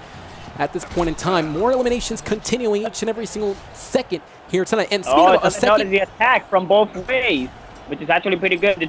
They're working together. Oh, Doomfist with the ultimate over the strike. Oh, taking out Diva's ultimate and Diva in the process. We were talking and I'll be about honest with you, Adrian. Yeah. Like, how do you even think they might be the Reds can win? Like, I'll admit, I'll give them props. They're actually doing pretty good at holding their own. They're But doing I incredible. feel they're still coming back after this battle. Well, it's, I think, safe to say the blue team may be winning this matchup. However, again, the red team doing so good, it may not be that surprising if they're able to just somehow, some way, lightning speed, quickly, again, gain the momentum, gain the power, and overpower the winning blue team. Yeah, and if we think about it, the blue team also has to win from the last game. So the score right now is 0-1, and this is the best 2-out-of-3 match. So I think we might have a winner. I think the blue team has their win sealed. They might as well just call the limo. High-octane matchup here tonight on TGW on Overwatch. Moments ago, we just heard from Donald Thompson, stated that he apparently is upset over the fact that Jessica, the daughter of Donald Thompson, is kind of ruining his relationship. And you were so upset, Yellow, moments ago, and I can't blame you, and I don't think anybody can blame you for that. And I'll be honest, we can't wait to see what Jessica will be saying coming up next up in Halo 5 Game Night. And after that, we have a lot of more high team action for a 3-hour show. A lot Trust more. me, we're coming. A lot more in store. 3 hours total gameplay of entertaining the great TGW fans that always stuck by us for the past 2 years. 2 minutes and 53 seconds now. It is game face on for Mr. Galley along with his partner Liam. They're going to have to quickly try to group up together, perhaps get all the weapons they need, and again overcome the odds that the blue team has been able to sustain with 38 points right now over 8. They need 30 points to tie up the score and 31 to tie them up. And At least up them. they have all the weapons. The thing is, they just have to correlate. And they have to, yeah, exactly, they have to pinpoint, though, which is more effective. As Shockwave landing on his feet from behind, though, there's the assault. Chunk Dinky, though, coming to the aid. And if you notice that every single time Shockwave's in trouble, Chunk Dinky's such a veteran, he's able to aid the opponent whenever, or I should say his partner whenever he's in trouble. Basically, that's the job of, as we can tell, Chunk Dinky is playing, Shockwave's playing as a healer. So basically, they're trying to keep the hero alive. The healer is such a big thing in Overwatch because a lot of healers are like to be played as. There's always that one healer in the team. Like the well-known healer in Overwatch is actually Mercy, who's the well-known healer.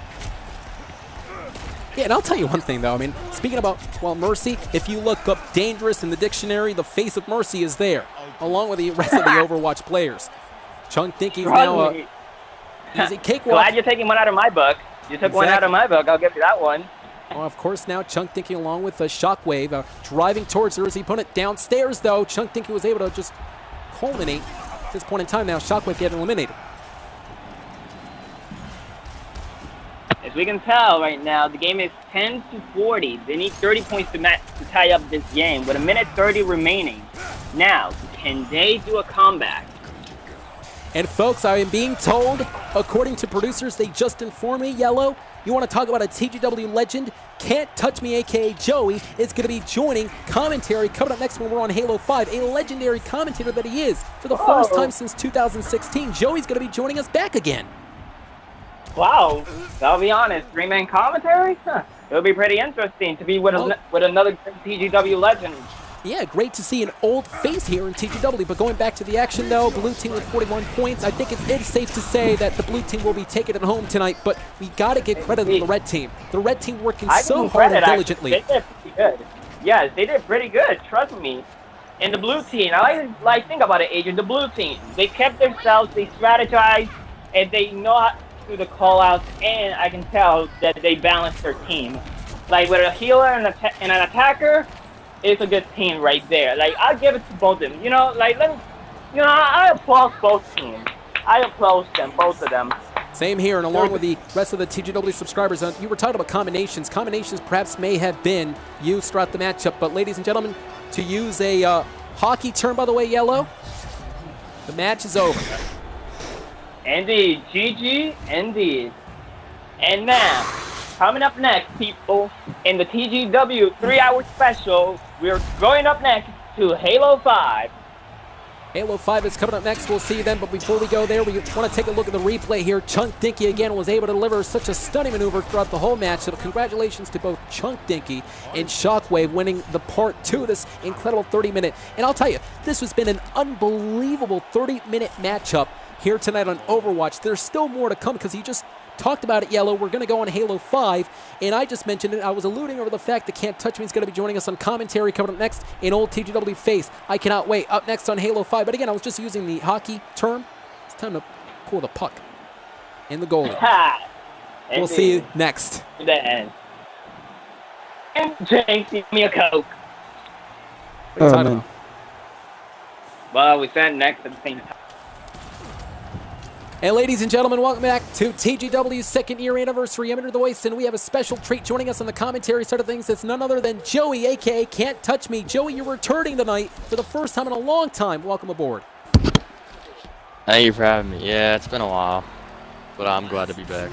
Yeah, it feels like old times when you and I were calling the action back on Halo Reach. As you can see at the early stage of this matchup there, Joey, you just fell off. But Minigun Killer 10 at the center of the stage is going to try to, again, infect the monkey. This is Splatter Monkey, folks, and the rules are simple. The Splatter Monkeys are going to be standing in the middle of the map, and their job is to try to avoid the contact from the incoming vehicles, as Minigun, of course, getting pushed off there, and Cobratic now getting taken down as well. But again, the infection, the zombies are going to have to, well, be in a Warthog and with full speed, with full force, just splatter the monkeys, hence Splatter Monkey. But ladies and gentlemen, I'm here to say that it's time for me to tell everybody how to download the YouTube app, because for the next couple of weeks on TGW, we're going to be interacting with the great TGW fans. In fact, after the 2-year anniversary, we're going to be doing a spree of interactive polls. We were supposed to do this initially a couple of weeks back. However, we postponed it due to popular demand. So, again, if you have an iPhone, it's simple. Just simply go to the App Store and type in YouTube in the search engine. It should be the first app you see. Click on the down button. And once you download it, it's the gateway. You can open up the YouTube app and search for the Game and Weekly. Subscribe, turn on notifications, and when we post the poll, you can partake in so many of the polls that we will be providing. Now, if you have an Android, well, you can do the same thing. However, it's sort of different. You're going to have to go to the Google Play Store and type in YouTube in the search engine. If you go to YouTube in the search engine, type that up. It should be the first app you see. Click on the install button. It downloads. And again, you can open the app. It's your gateway to the YouTube Gaming Weekly Interactive 3 that we will be delivering in a couple of weeks from now. Again, ladies and gentlemen, this is Splatter Monkey, and we'll be right back. 1 minute left. Okay, is there something wrong with the game? This part's gonna be edited out, by the way, but we're still gonna be streaming. Is there something wrong? I don't know, but I'm not a sellout. I gotta do what I'm pretty sure that if you type in Y in the search engine, should be the YouTube first will app you see. automatically come up. I'm sure everyone Oh, yeah. even has that. I'm sure everyone already knows how to download the app, nonetheless. But yeah, there's something wrong with the game. Everybody watches it on their phone. 30 seconds. Okay. New teammate. Okay, let's see. Unicorn B header here. So yeah, we should be able to see. Okay. Yeah, I'm gonna. Okay, here we go. 3, 2, 1. We're back here in TGW, folks, and Joey, I gotta ask you the strategy in hand. If you're the zombie, if you're the one in the vehicle trying to push off the Splatter Monkey to try to splatter the monkeys, what do you have to do to overcome the monkeys themselves? You to overcome the monkey, you have to become the monkey. It's How do you do that? Becoming a monkey 101. The correct one. No, I'm just kidding. So to be the You haven't changed get, much. like all the monkeys. Yeah, I know. So like a good strategy would be like to make sure that they're like distracted. If there's a lot of people, that's a zombie. But if you're the monkey, always keep your head on a swivel. Hey, that's a good point, but what about the strategy for the zombie? That is, you can actually use the Warthog and try to go diagonally, or maybe use the Warthog horizontally to add more width to try to push off all the monkeys you can. Again, ladies and gentlemen, here tonight on Splatter Monkey, every single person is going to have their eyes on the back of their head as a Unicorn B header just getting, again, from behind, pushed off by Cobratic YT, and Cobratic now, again, is in control of the matchup. Chunk Dinky with the shotgun in hand, trying to take down the zombie, getting, oh my, pushed off by, again, Can't Touch Me, was perhaps distracting, trying to infect Chunk Dinky. Chunk Dinky was trying to pulverize and eliminate the zombie. However, the zombie was able to push off. This is the next round, folks, here tonight on Halo 5. We talked about the app. You can download the YouTube app. And Joey, this is so much fun on Halo 5. There is one TGW moment that you will always remember. What would that be? Oh, becoming the Sword Tournament champion on my first night. Yeah, there we go. You were exactly one of the first nights. You won the Sword Tournament champion, and speaking of the Sword Tournament champion is going to be on the line. Xbox Rick Pete's going to be defending the title against the capacity of a crowd on Halo Reach. What expected to be a crowd later on tonight. Hey, Halo 5 is actually the second game we've ever broadcasted in TGW. Halo 5 Guardians was one of the fastest selling Halo games to date according to Microsoft, and actually became the biggest sales so far to Xbox One, with over 400 million in global games and hardware sales, bringing total franchise sales to 5 billion. Halo 5 is really jacked. Anyhow, speaking about Jack, the entire TGW... Well, I mean, listen, I'll tell you, TGW, the whole crowd has been jacked as well. What you say? I mean, no, I was just saying, like, that's a... Distraction. I mean, for Microsoft, it's a, you know, big bargain. Or not a big bargain, but a good Suicide. game that came out because Yeah, of it how is. much it made. But a lot of people criticize Halo 5. Do you agree with the criticism that a lot of people give it?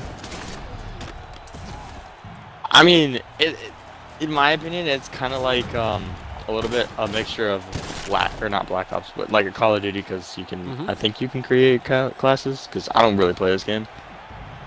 But, That's a good way of looking at things. So Sort of a it's mix got, of like, the Call of Duty, you're right. to it, but it's still like, you know, Well, ladies and gentlemen, it's we still are like the signature. yeah, and we are getting set though for what's to come later on tonight, because coming up next it is the Fortnite battle. And remember, we talked about it all last week. For the first time in TGW history, are we going to see a team win it on Fortnite? We've never seen a team win a Fortnite matchup. Anyhow, though, these vehicles you see are actually known as the M12 application vehicles, also known as the Warthogs, and the dynamics and the variables are impressive. And I mean, look at the size of the vehicles. The vehicle's nearly 1,000 pounds. Cobra now entering into the vehicle. Have to go to the driver's seat, though, to get the thing moving, and he does so right now. And again, those splatter monkeys in the middle of the map. Cobronic, though, landing hard. Great balance. But again, Chunk Dicky shotgunning Cobronic YT. Joey's down and out, and there you see Chunk Dicky's actually gaining control of the matchup. Controlling at this juncture to the point in time. 158 total points here tonight on Halo 5, and yet again, Minigun Killer 10 getting struck down. Chunk Dickey's looking quite impressive here. Absolutely impressive. These players detest the high-flying vehicles, looking to use the quickness, and now the vehicle perhaps shoving the player. And there you see Chunk Dickey yet again attacking Unicorn B-header, and once more, perhaps not the... Oh, wait a minute, Chunk Dickey almost falling off. Cobronic getting attacked yet again. 2 minutes and counting for Chunk Dickey to stay alive. Is Chunk Dickey going to be the first man in this lobby to stay alive, to survive the entire lobby here? As Can't Touch Me, aka Joey, is now getting attacked. Minigun Killer 10 getting struck down. So, Joey, for you, to try to knock off Chunk Dickey, what do you think you and your teammates have to do? Round one. Kill him like that. But There you go. yeah, you just gotta get him off guard because there's a lot more zombies. Like I said, at the end of the round. And the more zombies, though, the more dangerous, obviously, is 2 minutes and now 49 seconds. This is a new round. But to recap what has happened here tonight, what an incredible night it has been. We kicked off the night with Halo Reach now with Predator. We saw the Predator almost infect everybody. Then we went to Gladiator. We saw Minigun was actually one of the Gladiators. Then we went to Crash Up Derby. Now, during the Crash Up Derby match, though, Minigun Killer 10 told everybody that apparently the people are messing with him and his friends. I don't really agree with that. I believe those people that he mentioned are incredible people, but that's a developing story that is happening here in TGW. Then afterwards, folks, we went on to Overwatch. 30 minutes for the first time in TGW history. 30 minutes, team versus team, part 1 and 2.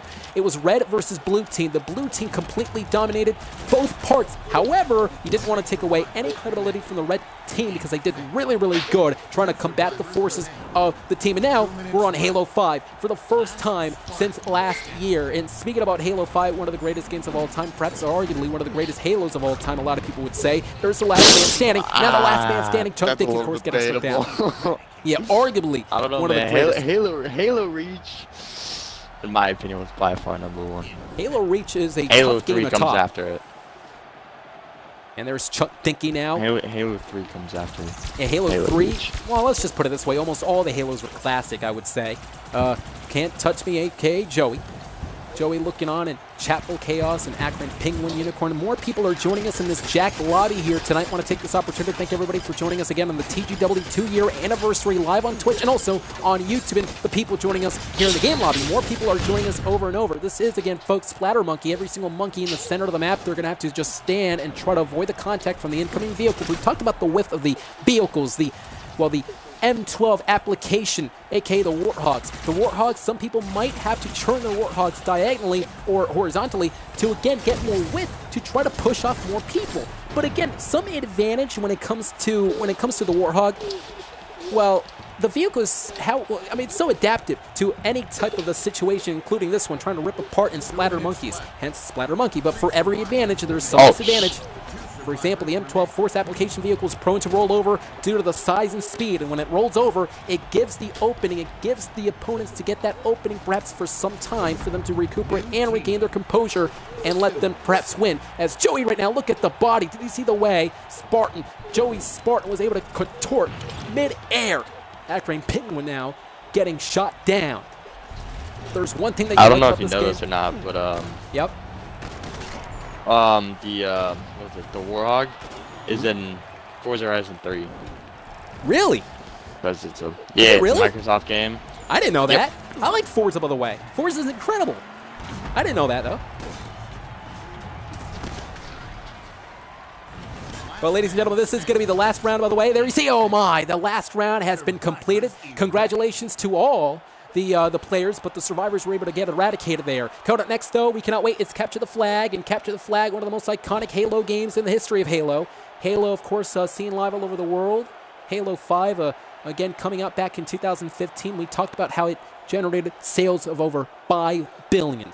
Ladies and gentlemen, coming up next, Jessica is here. Now let's recap the whole entire story yet again.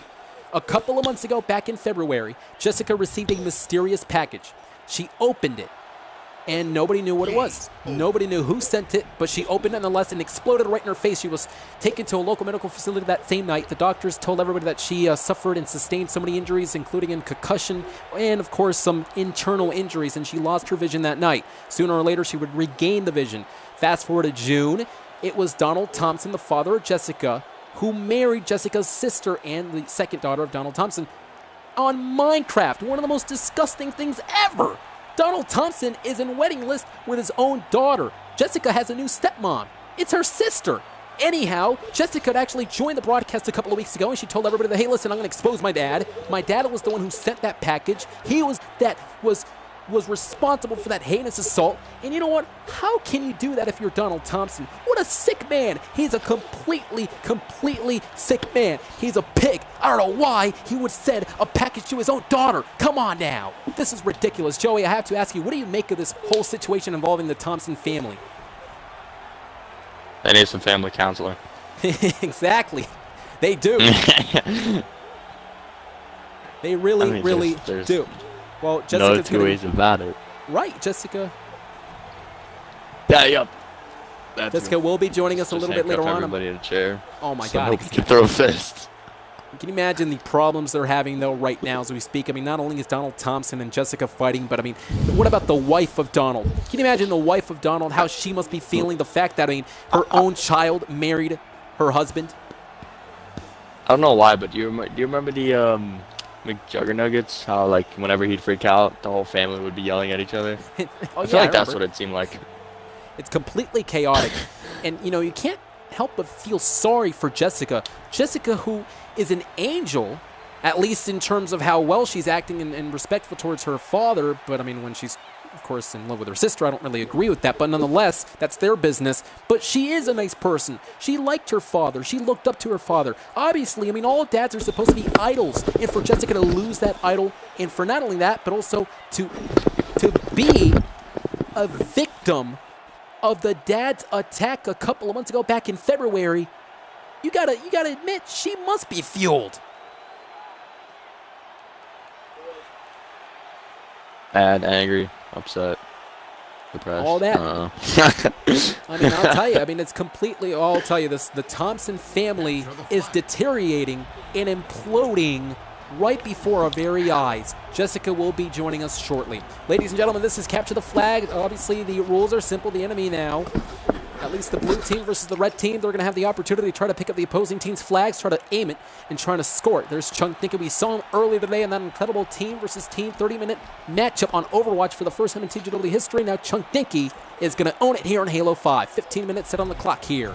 Can't touch me now on that Warthog, a.k.a. Joey, of course, Cobrat, or I should say Cobratic, as well. And Minigun Killer 10, Minigun, though, just try to revise what he's been saying over the past couple of segments. Minigun stating that he wants to call out these certain people. These people are actually mean to Minigun and that they're making fun of him and his friends and that they're going to try to hurt Minigun. I disagree with, though. I disagree wholeheartedly. Those people, I don't think, it could be perhaps a miscommunication at least. Protect our carrier. And now right off the bat, Minigun Killer 10 using the Warthog, or I should say the Banshee. The Banshee now can be a used tactic, a used highly effective maneuver, and a vehicle of destruction. Well, ladies and gentlemen, I am being told right now that apparently Jessica's joining us in the broadcast. Jessica, welcome. Hey there, Adrian the I don't Voice. know. If there's one thing I agree with, my dad, it's that you're a horrible commentator. That's besides the point, though. Because my dad wants to call me out, originally I wanted to call him out, but if he wants to call me out, okay, I'm here waiting. What the? Well, it looks like Jessica's going to be waiting here. Jessica's going to be waiting here for her father to be here. You got to be absolutely kidding me. You don't think... Oh my god, this can actually escalate exponentially here now. Jessica's waiting for her father. I'm Oh my not God. kidding you at all.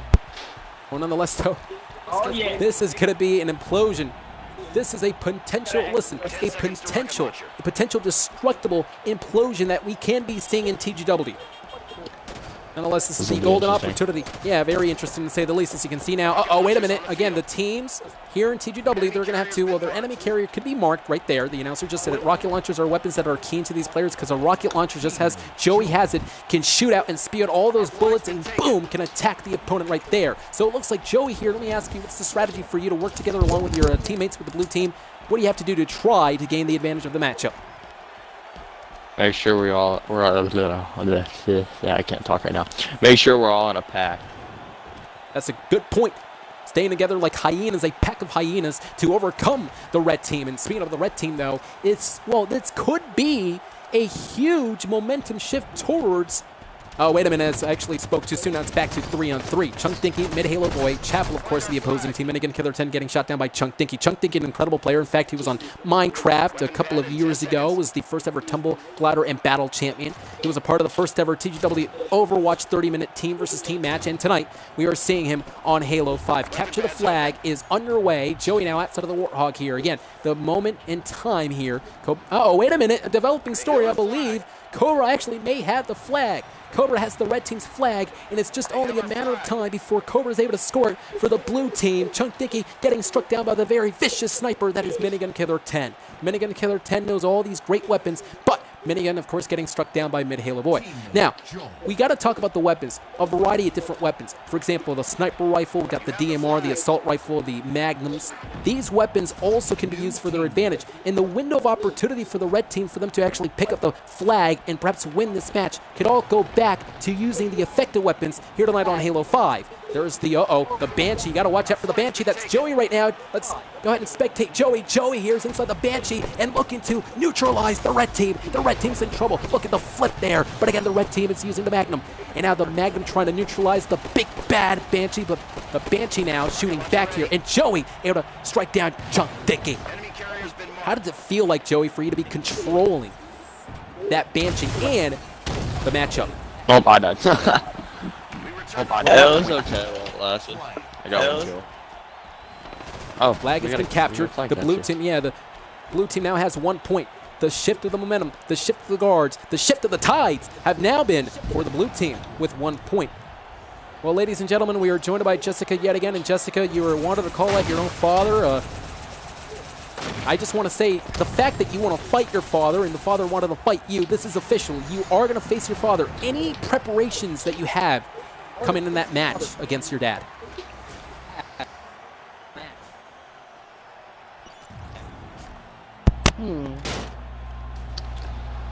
Oh wow, you're a truly pathetic dad.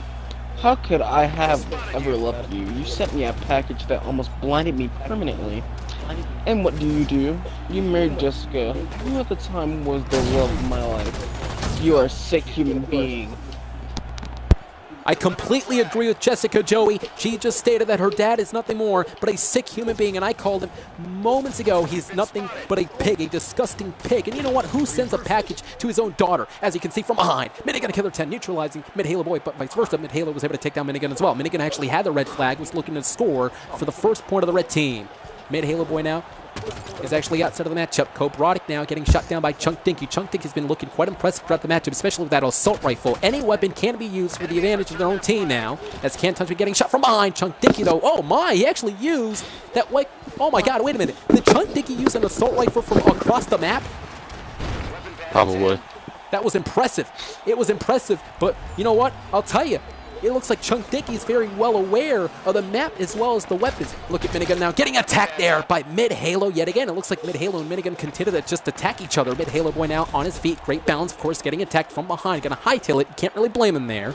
Picking up the rocket launcher. We talked about the rocket launcher. The rocket launcher very highly effective because, again, one blow can take down the opponent. Now, the carrier is gonna have to be protected now. The carrier, the flag. Chunk Dinky versus Mid Halo Boy getting shut down. I actually should say that was Cobra, but nonetheless, Cobra was able to take down Mid Halo versus the assault rifle. Now, we were actually mentioning, interesting dynamic. We were mentioning how he had, well, Mid Halo actually had the rocket launcher. Chunk Dinky had the assault rifle. You would assume that the rocket launcher would win in that battle. But Chunk Dinky, though, was able to defeat Mid Halo Boy using the assault rifle.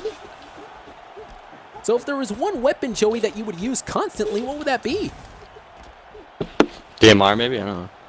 DMRs to their disposal along with assault rifles and rocket launchers. Of course, this is those type of games where you spawn in with such a very randomized weapons. And now Minigun is going to defend the captured flag.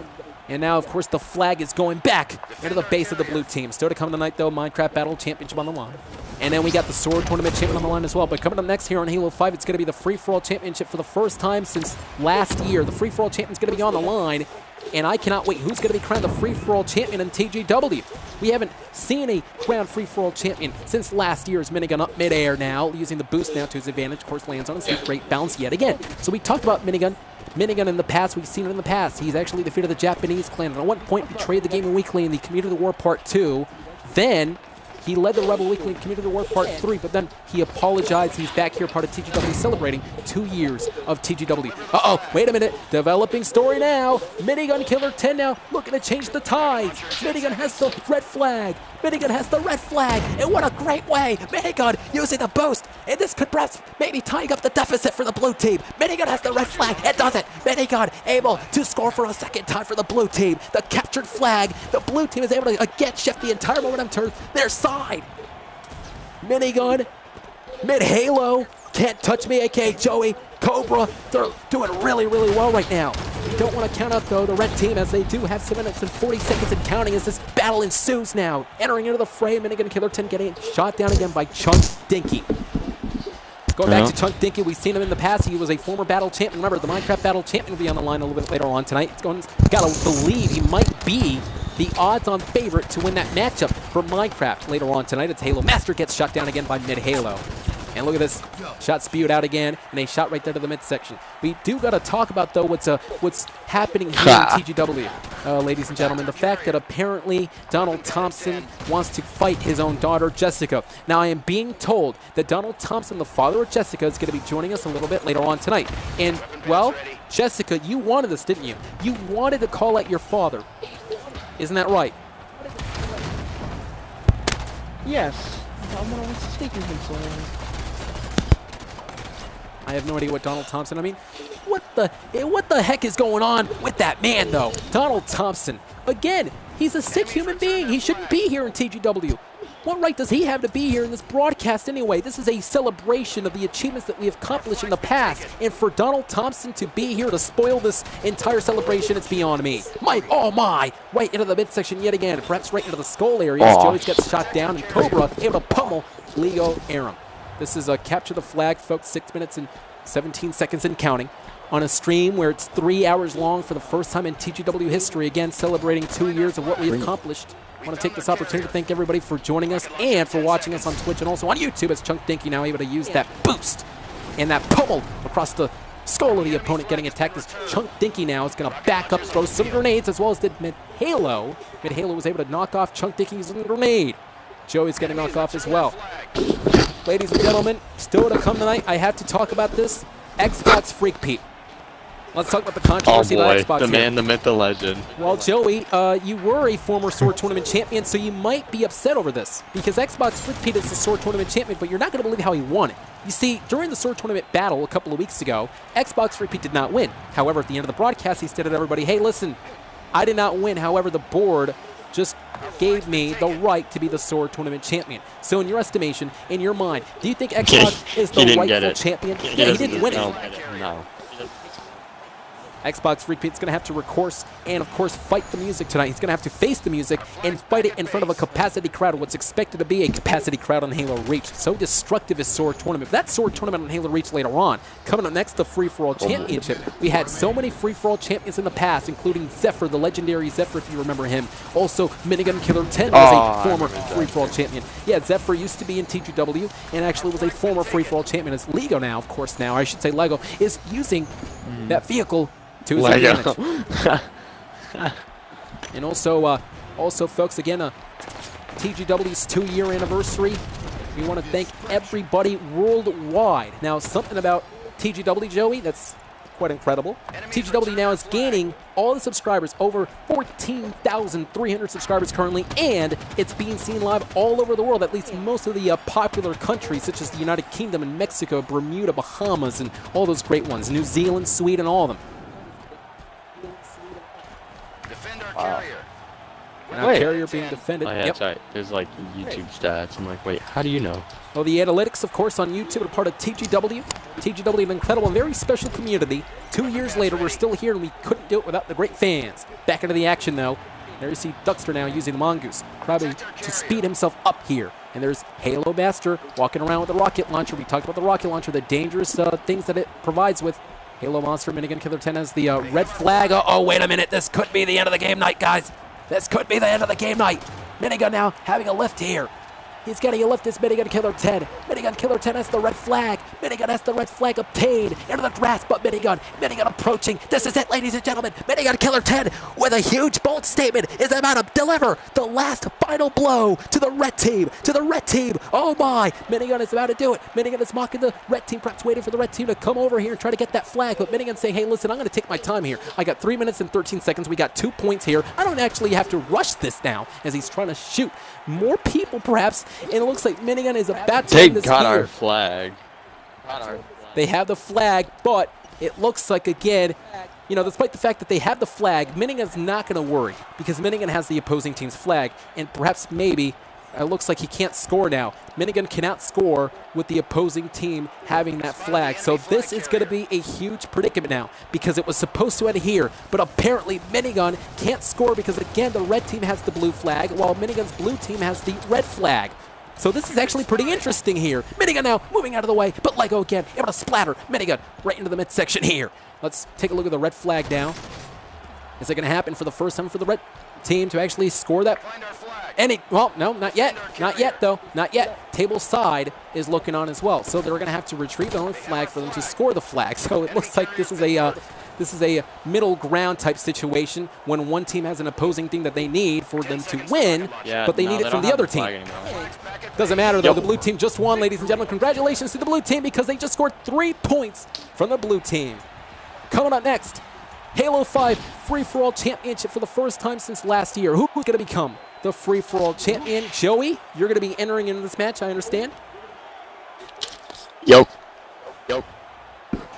Well, we understand also a full capacity crowd is expected here as well in Halo 5 to determine the Free-For-All Championship for the first time since last year in TGW. I want to take this opportunity to thank everybody, also the great creative directors and the producers that produced this show for the past 2 years in TGW. We have 9 people here in this lobby, excluding me, and we are getting set for this Free-For-All game. Now, very interesting note here. Nuketown GG is the map that we're going to be contested in this Free-For-All Championship. Nuketown has been seen multiple times throughout the match, at least throughout the channel, through the years of the channel, because it all started back in the Community War Part 1 when the Gaming Weekly faced the Rebel Weekly for the first time. It was on Nuketown's Call of Duty Black Ops 3, and what happened during that match was completely shocking when Scorch shocked the entire community, issuing the huge betrayal that happened that day. But we are here in Nuketown as well, and Nuketown was the map that was placed for the Japanese clan. If you remember, the Japanese clan, they tried to take over TGW, and Minigun led the TGW team to, well, knock off the Japanese clan. It was on Halo 5's Nuketown. Well, ladies and gentlemen, coming up Adrian. next. Yep. I'm just like listening to like, you know, you said all these like the things about like the Japanese and like Black Ops 3 and stuff. And I'm just thinking to myself like, I haven't been here in a while. Got some catching up to do. Like, big time.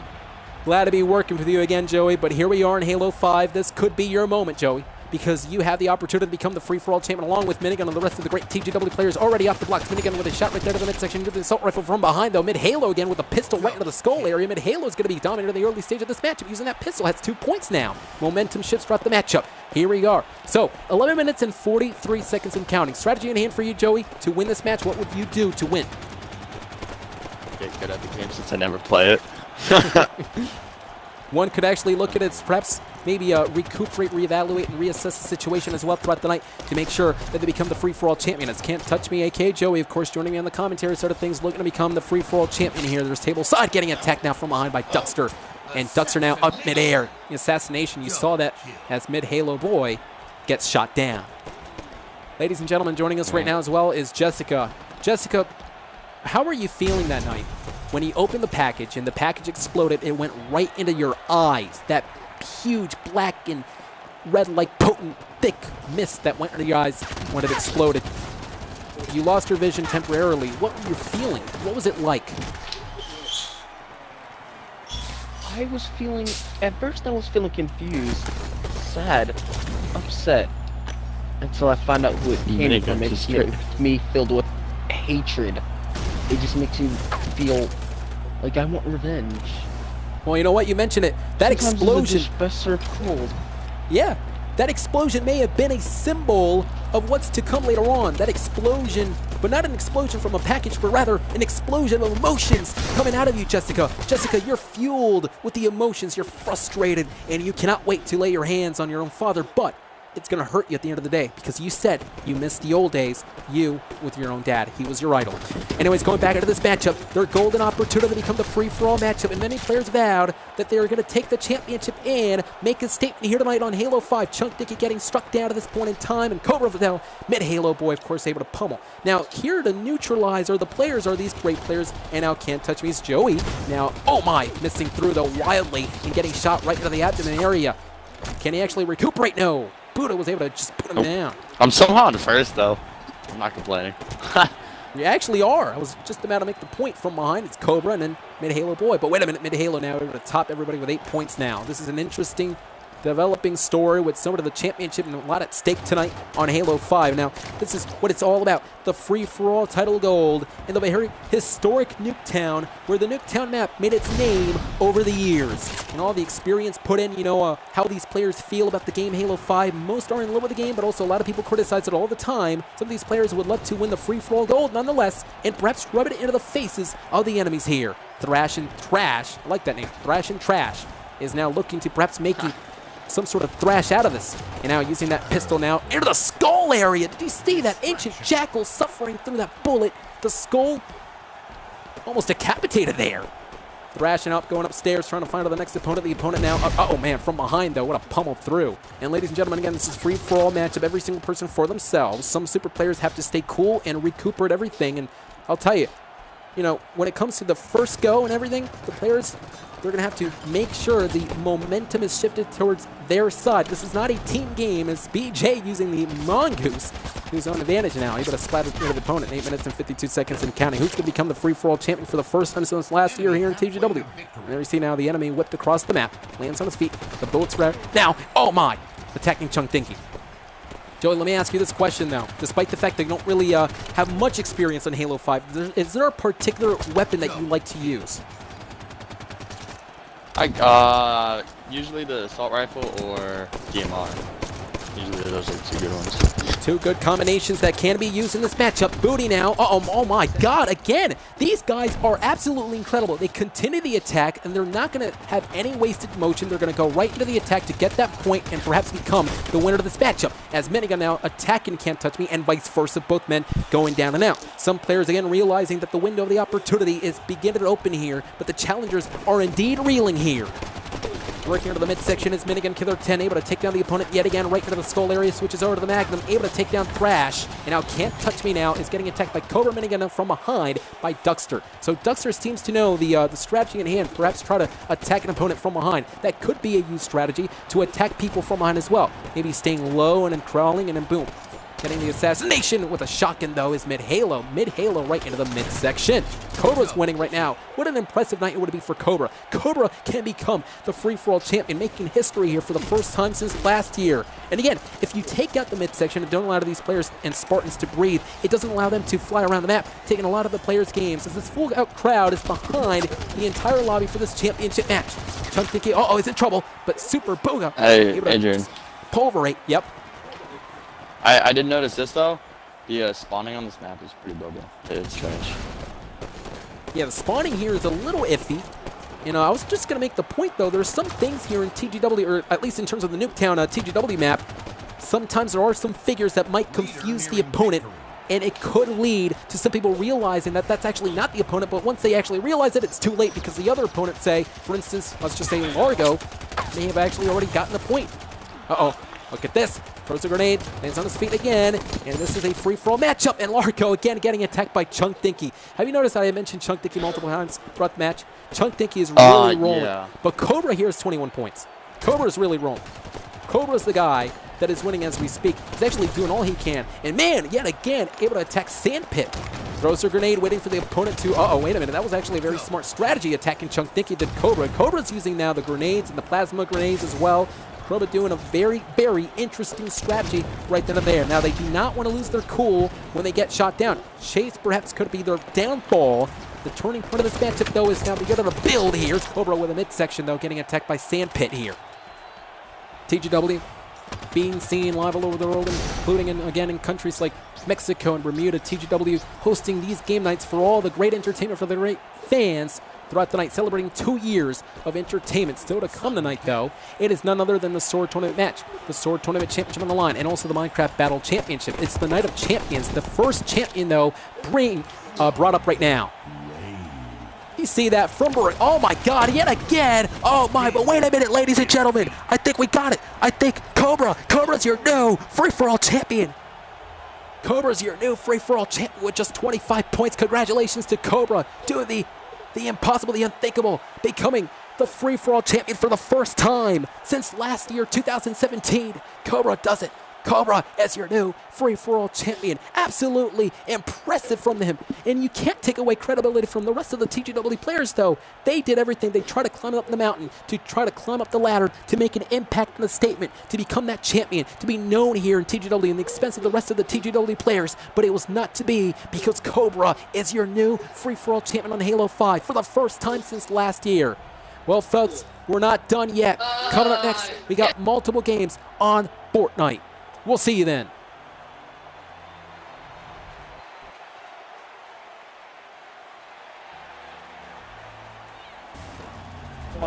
And we are back here in TGW, ladies and gentlemen. Sit back, relax, get yourself a refreshment, and settle in because the night is still young and we're just getting started. Yellowish Optic, welcome back to TGW's Fortnite. Oh, indeed, it feels good to be back. After a few games ago with Overwatch, an amazing 30-minute match. Yeah, and for the now first time. we are here, and for the first time in here, we are tonight. See that for the first time, we have a winning team here in TGW. Exactly. Interesting statistic. 100% of the time we have broadcasted Fortnite, all teams have yet to pick up a victory. The question is, will tonight be the night the team reigns victorious for the first time in TGW? Now, the question is, what makes Fortnite so difficult? Why hasn't there been a team to win the matchup? Remember, there's only 20 people left, though. It's Cobra teamed up with Thrash and Trash and Blazing Banana, who's arguably leading up the matchup right now. I have a better question. I think I have a better question. Oh, wait a minute. Cobra getting set down, though. Hold on for a second, Yellow, because Cobra now, a developing story. Cobra has been eliminated right there. It's a 2-on-1 situation. Blazing Banana and Thrash and Trash are going to do all they can to try to win it for their own team here. Blazing Banana doing all he can again, go into the midair. This is an interesting dynamic, though, Yellow. Yeah, Adrian, I have a better, more interesting question. There is something in the sky. Oh, hold it. Oh, weird. But wait a second, Blazing Banana. Or I should say, wait a second, Yellow. Wait, we'll get to that in just a little bit. But wait a minute. Blazing Banana is in trouble right now. Thrashing and Trash is down. Blazing Banana's trying to track himself inside this barricade here, barricading himself to again stay back into the matchup. Hey, listen, Blazing Banana made history. Whether his team wins tonight or he doesn't, or at least his team doesn't, the point is Blazing Banana's the only person in TGW history to pass the 20-minute mark on Fortnite and be the last person standing in a consecutive broadcast. 2 broadcasts ago, he almost made history with his team. That was with Supersonic and Zombie Blood. But tonight, here with, Trash and Blazing Banana. Blazing Banana able to stand on his feet right now. So I guess you can actually make the argument that Blazing Banana is the most experienced of all here tonight on Fortnite. But again, the shields are beginning to die down. And let's not forget that Storm. That Storm is going to be wielding through, engulfing the whole body of the entire TGW players tonight. So Yellow, what is the strategy coming up here in this match? From experience, as I know, Adrian, the strategy is you have to coordinate your attack and try to survive. For example, as we see a few seconds ago, Blazing Banana putting the wall so he can get up and but as you know, many people are going. Oh my God! What a clear shot! Yellow, that was incredible! Blazing Banana. Oh no! Damn it! Damn it! Blazing Banana getting struck down. So close, that's so far. Gotta be absolutely kidding me. Blazing Banana along with Trash and Cobra were so close. Look at the amount of people that were left with 10 people. You know what, we're gonna go ahead and still continue the matchup though, despite the fact that all TGW members are down and out. Yellow, you and I are gonna call the action. But, I mean, what a show of display for Blazing Banana, Thrash and Trash, and Cobratic. Completely pulverizing all the humans and all the enemies and the opponents, but it was not to be for them to become that first team. Will we ever see a team win it here in TGW? That is the question, Yellow, in your predicament, in your emotional stance, in your estimation. Do you think we're ever going to see a team on Fortnite win it for the first time in TGW history? I hope we do, Adrian. Actually, I should know from experience. You remember one time we were actually close to winning. I was actually very close to win one for the team. You were close to winning one of the broadcasts at one point. I remember that. There's Izzy Mack in 05. That was the last man standing. Ladies and gentlemen, you know what? When it comes to Fortnite, though, listen, it requires for you to have so many of the incredible skills, the great skills and intelligence for you to be that team to win here tonight. Winning requires skills, strength, and intelligence. These players realize what the first ever victory would have meant to them. It would have catapulted them into the stratosphere here in TGW, and these guys are going to exploit the situation and game itself to become the #1 team here tonight in TGW. And ladies and gentlemen, despite the fact that Cobra, Thrash, and Blazing are down and out, we are going to continue this broadcast to see who's going to be one of the team outside of TGW. These guys are not within TGW, but to, of course, entertain the great fans. We're going to broadcast until the end of this matchup. Still a lot to come here tonight, folks, because for the first time coming up next, the Minecraft Battle Champion will be on the line. Cupcake Stealer, the current Battle Champion, has to relinquish the championship because he has to due to inactivity. So we're going to crown a new Battle Champion along with a #1 contender. And a #1 contender will be crowned tonight as well. The #1 contender face Battle Champion next week on TGW. We cannot wait. The 2-year anniversary celebrating here tonight. And Yellow, I do have to ask you though. Go ahead. Yeah. No, Yellow, go ahead. All right, as we know, there's actually some big news. And hopefully pretty soon in our next game, I want you to have a look in the sky. Because what you might see in the sky might actually shock you. Well, you know what? The next time we are in Fortnite, I will make sure to look up in the sky to see what you're alluding to here tonight on Fortnite. And the seeds of doubt can come into play and mess with the skills of these incredible players, putting themselves in a great position. And Fortnite being one of the cornerstones of TGW, one of the most iconic games worldwide. We talked about it before, Yellowish. Apparently, remember, I mentioned it last time, according to The Verge, Fortnite made $300 million in the month of April this year. Yellowish, this game has gone global and arguably one of the most popular games in the modern crop. Indeed, Adrian. Indeed it has. Uh-oh. Like, Wait a minute. Wait just a second. Izzy again is entracting himself inside the barricade. Izzy's got to do all he can to make sure he is the winner of this TGW matchup. Now remember, TGW is, well, broadcasting the Fortnite match. Cobra, Thrash, and Blazing Argon. However, we're going to continue the matchup. We're going to see, we're kind of curious who's going to be winning this this matchup, despite the fact that they're not in the Gaming Weekly. So if they do win, it does not make them the first team to win it for the Gaming Weekly. We want the TGW Super players themselves to mark that here tonight. And look at Izzy, though. He's actually landing some sort of campfire for him and his little partner to perhaps aid himself. And you got to be absolutely kidding me, though. Izzy was able to just barricade himself along with his partner. Frustrations, desperation now beginning to build for Izzy and his partner as well. And speaking about Izzy, it looks like he has that rocket launcher spewing that bullet right across the implosion that's about to happen. Momentarily press the collapse of the entire, look at this. He's trying to make sure that entire barricade, that entire castle is gonna collapse. Gotta be kidding me. That's the point, man. Oh my God, it imploded, it implodes here tonight on Fortnite. If we up on Fortnite, wrap up. Motivation is one of the behavioral factors that can enhance the teammates here. And for Izzy, he has to, again, go right into the attack along with his teammate that's actually standing right next to him. There's actually 3 of them, Yellow. Did you notice that? There's 3 of them. There's 6 players in total, 3 of them being the people that we are broadcasting with right now. Yes, and sometimes, Adrian, that could also be their teams die off and they can go slow. Some of them are players. To like recap, I usually play. It's kind of rare. Yeah, to recap what has happened here tonight, an incredible TGW 2-year anniversary. It all kicked off on Halo Reach, the Predator. Then we went to Crash Up Derby, where Minigun Killer 10 issued the announcements here that a lot of people were messing with him and his friends. Again, I disagree with what he said. I don't think Minigun... Well, there might be a miscommunication with Minigun and his friends. But also, we went then to Overwatch, team versus team, the first ever 30-minute team match. The team with the most amount of points by the end of the game would be the winner, and that being the blue team completely pulverized the red team. Then we're here on Fortnite. We just broadcasted Halo 5. We crowned a new free-for-all champion. It was Cobra. But right now, Fortnite, you and I, of course, are calling the action yet again, Yellow. And this is the type of action that people in TGW would like to see to catapult their TGW tenure right into the stratosphere to become the #1 team. The next time we're live on Fortnite, I can guarantee you this, Yellow. I have a strong feeling. I have a faith in these incredible players. These players can be the first team to win it, the #1 in TGW for the first time. Now, Yellow, do you feel the same way I'm feeling? I'm feeling confident, Adrian. I have the same feeling. That's like strong factor about like me, like about us actually. That like we know how to feel strong, feel confident, and we got this.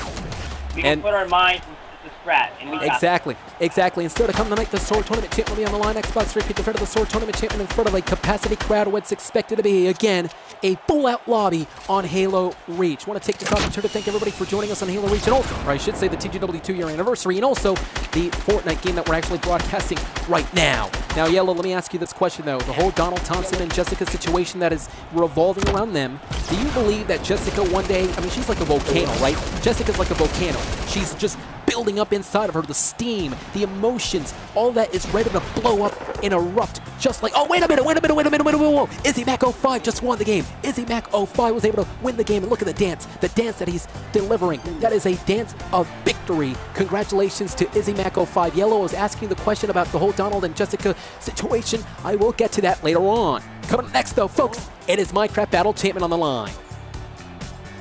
Indeed. And Adrian, to actually answer your question, yes, she is like a firing volcano right now. Battle Champion on the line on Minecraft. We'll see you then. And we are back here on Minecraft, everybody. I'm AdrianTheVoice alongside with Primo joining us here in the commentary side of things. And Primo, you are involved in the game, and we're going to talk about the strategy. What's the strategy like for you to become that battle champion? Oh, yeah. Take everybody out. Very interesting strategy, and again, ladies and gentlemen, we're going to waste little time to dissect the entire matchup. As you can see now, the early stage of this match, already the opponent trying to attack the opponent. Some people trying to, again, win it. Liam is down, Is This Right is down, Siren joining the game right now, but still on their feet. Joey, Primal, Thrash, and Panda. So all these gentlemen have the opportunity to become the champion, the free-for-all champion. I want to relinquish, or I should say I want to preface this by saying that Cupcake Stealer relinquished the championship a couple of weeks ago. We broadcasted Cupcake Stealer winning that matchup, that battle championship. However, due to the fact that he's inactive, he's no longer going to be the battle champion. Of course, now we're going to determine a new battle champion, and coming next, it's going to be the number one contender. The number one contender to see who is going to be battling the new crown champion tonight. Ladies and gentlemen, you know, some battle champions in the past, Chunk Dinky and a Cupcake Stealer, Sober Swan, and many others. Cupcake Stealer is the longest TGW battle champion in history. However, Chunk Dinky is the only man to win all 3 champions on Minecraft, those being Tumble, Glider, and Battle Champion. You talk about the strategy in hand, though. Primal, you were talking about it. You have to go right into the assault. Of course. And I'm going to try to... Power's gonna take everybody out. Then, if you take Here we everybody go, out Panda and you Bear. get the most kills, Panda in the Bear. end, if you can't find your enemy, Well, you know, they're going to have to then also you'll have the most reassess. kills and you win by default. Right, but they're also going to have to reassess and reevaluate every single thing that they do here in this map. As you can see, Panda was able to take down Trash. Now it's come down to this. It is now Joey up against Panda and Primo. 3-way here tonight for the battle champion. One of these 3 gentlemen will have the opportunity to become the battle champion. I want to take this opportunity to thank everybody for joining us here in the TGW 2-year anniversary 3-hour stream for the first time in TGW history. So many games broadcasted, and again, we are here in Minecraft. And you gotta understand, Brady joined the game. Cupcake Stealer, despite the fact that he is inactive, he's probably going to come back with a fire in his guts to become that battle champion again. And there you see now, Primo is in trouble. Or I should say Panda's in trouble. It's Primo now. Prime picking for Primo. Congratulations to Primo. Scorpion 68 is the battle champion. The battle champion has been crowned tonight. Primo champion is the champion, yes?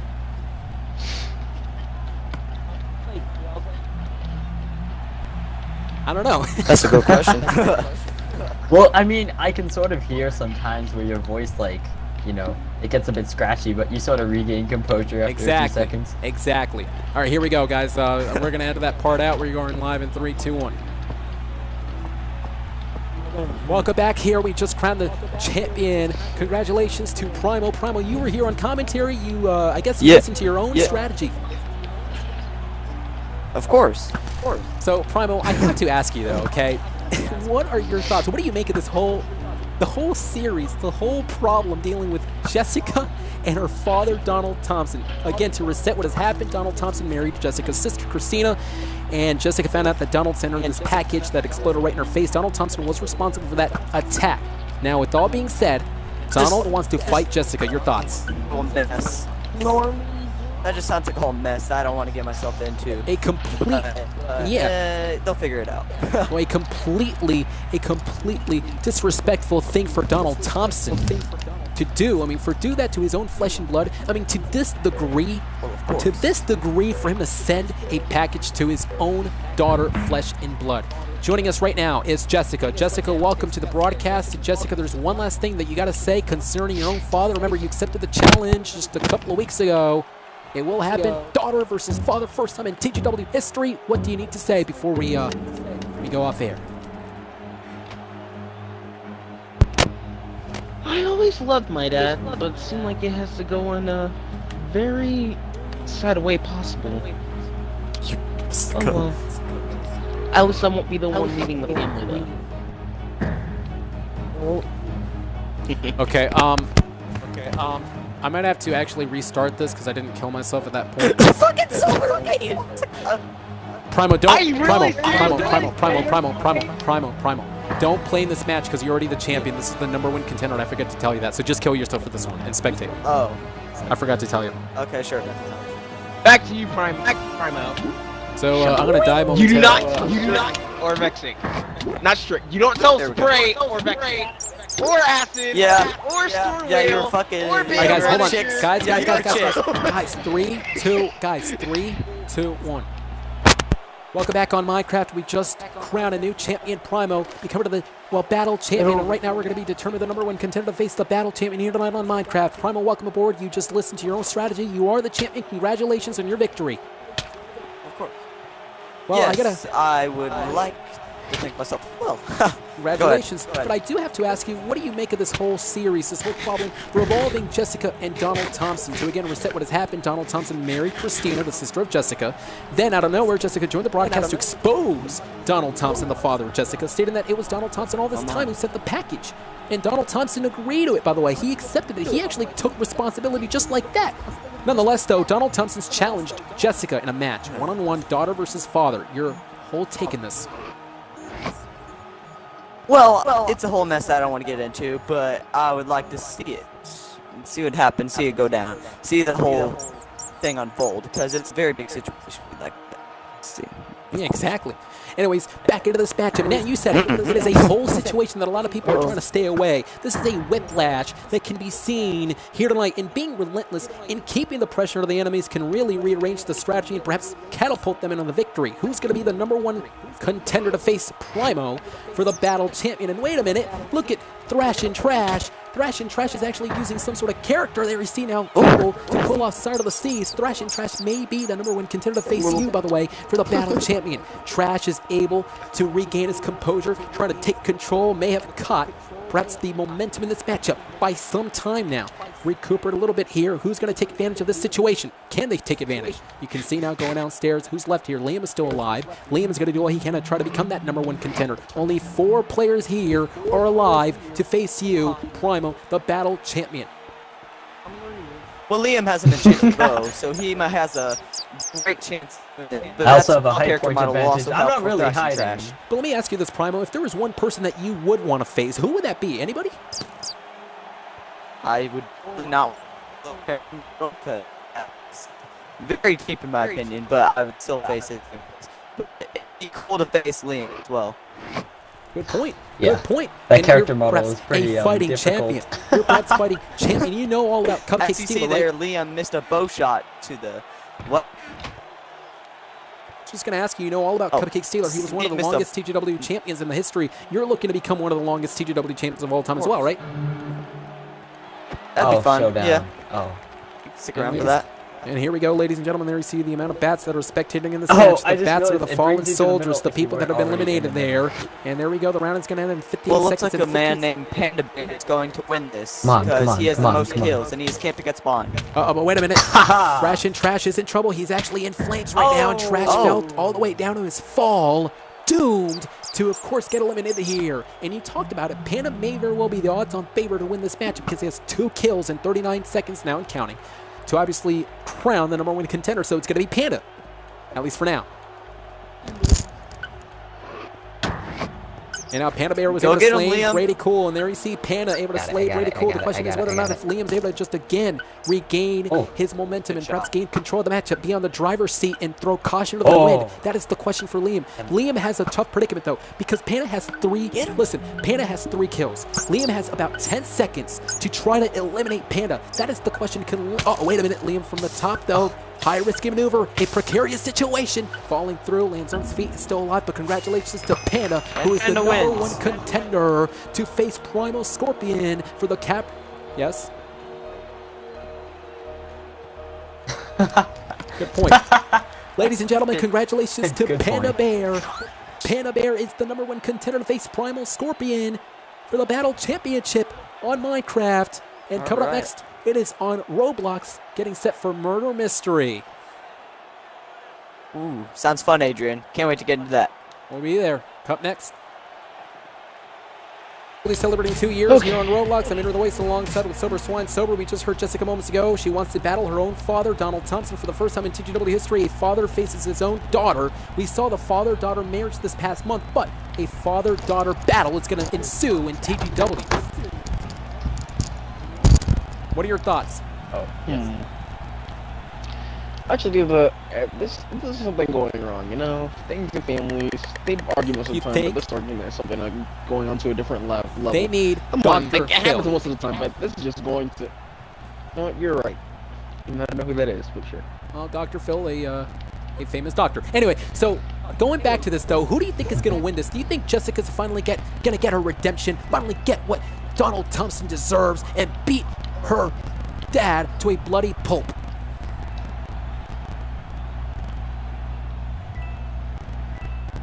Sober. Well, Silver seems to be AFK. I will reply. I think she will No, I'm still lead here. her I'm just... to a blood hope. Okay, well, nonetheless, though, I mean, seriously, what is going into the mind of Donald Thompson? He must be crazy. He needs to see a counselor quick. The Thompson family, again, is imploding right before our very eyes because Donald Thompson, he married Christina and upset Jessica, sending that package to Jessica a couple of months ago that exploded right into the face. Ladies and gentlemen, this is Murder Mystery. The rules are simple. Every single person's going to be wandering off, and they're going to have to try to guess, I would imagine. The murderer is going to have to murder all the players, and of course, if you are the murderer, you're going to wield that knife right through the abdominal area of the opponent. Looks like Liam here is doing a really good job, and along with Tag and Primo and Normal Person at this juncture of the matchup, they are going to be playing here tonight on Roblox. Roblox, you know, you want to talk about an incredible game and something popular? It's Roblox. Roblox may be arguably the most popular game in the history of video games. Perhaps, arguably, by the way. As you can see now, this matchup isn't ensuing here tonight. Out of the back into the fray is normally here now. Spider-Boy 129 inside the vent here. Fortnite could be one of them as well. So you can see Fire Slayer 226 outside of, wait a minute. Fire Slayer could be the murderer here, but perhaps not. Wait just a second, Silver Swan, because Liam now in pursuit. I think we all know now. It's Liam with a knife, will they throw? Liam's gonna try to attack the opponent. It does, I believe, perhaps, no. The cop was able to attack Liam. Liam got struck down. Congratulations. Down. Seems like I couldn't block your bullet with my knife. Still to come tonight, Xbox Freak Peak, the Sword Tournament champion. We got to talk about that controversy just a couple of weeks ago. Damn it, physics. The board, well, gave Xbox Freak Peak, practically gave him that title. Why did the board... Listen, I disagree with the TGW board members for just a second. I mean, I respect them wholeheartedly, but they had no reason to give Xbox Freak Peak the Sword Tournament Championship title. Xbox didn't win the match. It doesn't matter, though. He's going to have to defend the championship later on tonight in a full-capacity crowd here on Halo Reach. That's coming up later on, but right now is Roblox. We're waiting again for the dad, Donald Thompson. Donald Thompson is expected to be here a little bit later on. Donald Thompson is going to be facing the daughter, Jessica. And I wonder what Christina's thinking in all this. Forget about Christina. What about the wife of Donald Thompson? Sober, do you want to probably give your little opinions what you think the wife of Donald Thompson is believing and thinking on all this? Have she even introduced herself yet? I don't think I've even heard her. No, not at all, actually. We haven't heard her as well. I mean, I can imagine she might be upset, though. She could be upset with this whole entire thing. Do they even have a mother? Who knows? I would imagine, but who knows? Maybe she left Donald Thompson. Maybe she actually left Donald Thompson because of all the craziness, the foolishness that he's been...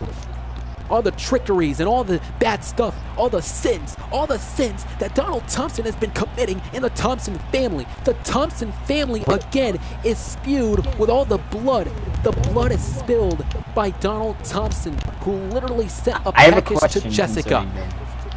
Yes. I have a question concerning Yeah, Liam joining us right now. Welcome, Liam. You were actually in the pre-show. Hey, yeah, actually, I was. But I have a question. Was like Jessica adopted or something? Because I don't remember the mother ever being introduced. Well, from what we understand, according to the information,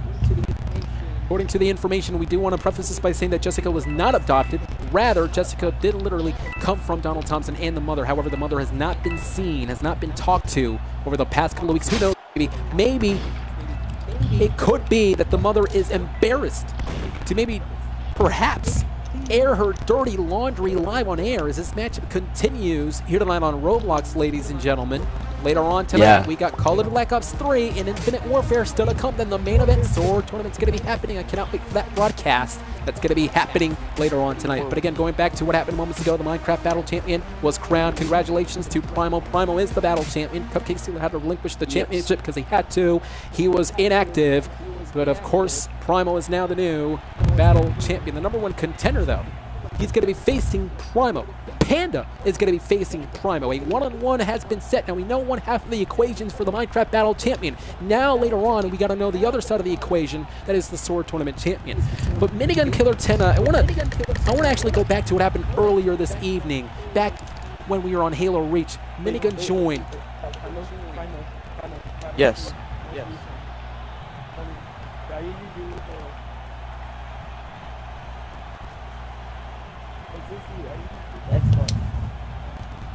Well, there is some conversation going spinning on a back in the table. background, ladies and gentlemen. Oh, The wow. point I'm making, Minigun Killer 10 earlier this evening, he stated that a lot of people are making fun of him and his friends. However, Minigun wants to quote-unquote expose them, and he wants to go to war. He said, quote, the ball is in their court. The question is, the people that he mentioned, are they going to accept Minigun's challenge? And you know what? Minigun has no right to be calling out these people, though. These people that he mentioned are incredible. In fact, I know a few of them. They wouldn't hurt a fly. I can guarantee that, let alone a TGW community. In fact, I know that they are so proud. They are very proud of the TGW community and their the accomplishments that we have achieved through the 2 years being here in community. And now again, the window of opportunities beginning to build for the Roblox matchup here tonight as we are continuing the 2-year celebration. Moments ago, we saw that also Overwatch 30-minute on the line team versus team matchup for the first time in TGW history. The blue team was able to win against the red team. They completely pulverized the team. Sober Adrian. Swan. No, the blue Adrian, team polarized the if red you look team. in the chat right here in this, if you look in the chat here in this murder mystery game, you have some fans. They're saying you were the best commentator. What do you have to say to them? I love him. I love Oh, hey. I love the fellow Whoa. Adrianites. There's always a first for everything, though, as I like to say it. But ladies and gentlemen, going back, ladies and gentlemen, going back for I have just to a agree second, with though. them. They know what I they're have talking to- about. Well, there we go. But I have to talk about the situation revolving also around what's coming up next week, because we are being told that apparently, apparently a homosexual clan will be happening here in TGW because TGW wants to be more inclusive as opposed to exclusive. A homosexual clan will be making their way, and according to the info I'm getting right now, according I to didn't the know that producers, existed. the CIA, they want to join TGW? What's that all about? I don't even know. The CIA, I mean, I didn't know they were actually even watching the videos. Maybe we interested them with the whole father-daughter, but nonetheless, a CIA clan will indeed be joining us a little bit later on as we are back into this Roblox matchup here. Liam now walking around. So when it comes to the strategy, Sober Swan, what would you say for the strategy? What would it be? Hide in a locker. Just run and hide. What a great strategy. It can hide you from the murderer from plain sight. So it looks like we have open commentary here tonight. We got Primo on commentary, Liam, Sober Swan, Yellow Shoptic was here. You can always continue running. Open commentary in this open lobby here tonight on Roblox. So moments ago, again, we saw the murderer. He almost wielded that knife in front of every single person, but it was not to be because the humans were able to win it, the innocents. Now, the question is whether or not if we are going to be seeing the murderer win. Murderer's an alien? Well, the Roblox humans as opposed to the sick guys that are the Roblox murderers. As you can see again, Anlander and along with the Spider Boy and now normal person here is now entering this. This is a very, very spooky-like cave and very spooky-like setting. You don't know where that murderer is. You don't know who the murderer is, unless if you are the murderer himself. Because again, you are going to wield that. You're going to wield that knife, by the way, and you're going to have to try to attack the opponent. Now, I do have to also ask the strategy for anyone else. If you're in this game and you're actually confronted by the murderer, what would be the best thing to do to avoid contact? Would you just simply run away? Would you actually want to duke and dodge? Run, Forrest, run! Adrian. Yeah? Your innocent spin. They'll never fight me. There's Sober, by the way. Sober Swan joining us on the commentary sort of things, telling us that the whole family, the Thompson family, actually needs some help. And you know what? I believe Sober Swan is correct. The Thompson family needs help pronto. I don't know what's going through their minds. They want to go against the father, the daughter, and all. And I can't help to feel sorry for Jessica, though. Jessica did not want to do this. Jessica did not want to face her father, but it's come down to this. That is the last resort to fight her father. The father who's responsible for the entire thing. For TGW, everybody is behind Jessica. Nobody's behind Donald Thompson. Such a sick man who again sent that package just a couple of months ago. And Yellow Shoptic is joining us here. I don't know if that's a murder. Ladies and gentlemen, this is going to be the final. This is going to be the final round here tonight on TGW celebrating 2 years. I want to take this opportunity to thank everybody for joining us here on TGW as well. The great fans from New Zealand and Sweden, United States, United Kingdom, Canada, Australia, Bermuda, Bahamas, among others, as well in TGW Puerto Rico. Of course, being one of them. Ladies and gentlemen, coming up next, we got Call of Duty Black Ops 3 on TGW. See you then. Oh. Wait, that is... And what an incredible 1v1 that is about to enthrall here. And TGW Can't Touch Me's Joey versus Littlest Hobo. Joey versus Hobo. AdrianTheVoice alongside with Altered Beast joining me now. Altered, welcome aboard. So Altered, plenty to talk about here, but before we get to that, well, nonetheless, though, Altered, you missed a lot because, again, Donald Thompson and Christina's sister, Jessica, they're going to be joining the broadcast and have some words to say, but there we see early going to this matchup. Shot right there to the midsection. Can't Touch Me's Joey. Joey, of course, gained the first point of this matchup, and Joey right now is going to dominate here tonight in this match. AdrianTheVoice alongside with Altered Beast. Altered, he loved Black Ops 3, isn't that true? Black Ops 3 is one of your favorite games, I would imagine. Well, nonetheless, though, you take the big guys off the feet, and these players are throwing the bullets here and there, and it looks like now they're tied. Littlest Hobo is able to reach to the deficit now, back to one-on-one. Littlest Hobo versus Joey, 13 minutes, 54 seconds and counting on a night where TGW is celebrating 2 years of this entire community. AdrianTheVoice and Altered beats the game side. Now, Altered, I have to ask you now when it comes to this whole Donald Thompson and Jessica story. It's here, you see Joey with a shot there into the skull area. I was going to ask you, though, Donald Thompson wants to fight his own daughter, Jessica. It all started when a couple of months ago, Donald Thompson sent the package to Jessica. Jessica opened it. She lost her vision that night. In fact, you were there when that happened. Anyhow, Donald Thompson later on married Christina, the sister of Jessica. So what happened a little bit later on, Jessica joined the broadcast and she stated, hey, listen, I'm going to expose my father. My father was the one who sent me that package. Donald Thompson agreed to it. He actually took responsibility. He was responsible. He was the culprit of almost damaging the vision of his daughter. Well, they want to fight each other now. What do you make of this entire situation?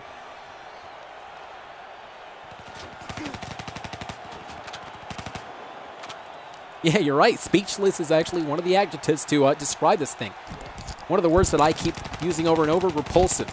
There can't be any better word than repulsive. It's disgusting. This Thompson family, well, disgusting. At least I hope you know that word. Nonetheless, though, the Thompson family is completely imploding right before our very eyes. And coming up soon, in about a couple of minutes, Donald Thompson's going to be joining the broadcast. Donald Thompson's going to be joining the broadcast. And Jessica, both Jessica and Donald Thompson are going to be here face to face. As you can see now, Littlest Hobo trying to again gain the advantage of this matchup. The window of opportunity begin to build for Littlest Hobo, who has 2 points against the very veteran like Joey. Joey been here in TGW for the past 2 years. A veteran also at his likings.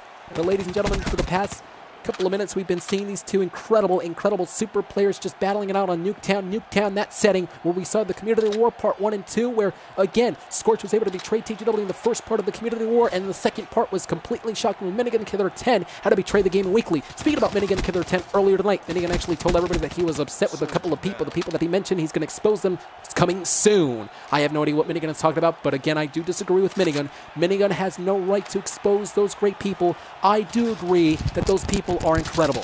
Going back to the matchup, though, and again, Minigun's actually brings an issue out of this, though. Anyways, going back to the matchup, Altered, what would the strategy have to be for Joey or Littlest Hobo to, again, pick up the victory here?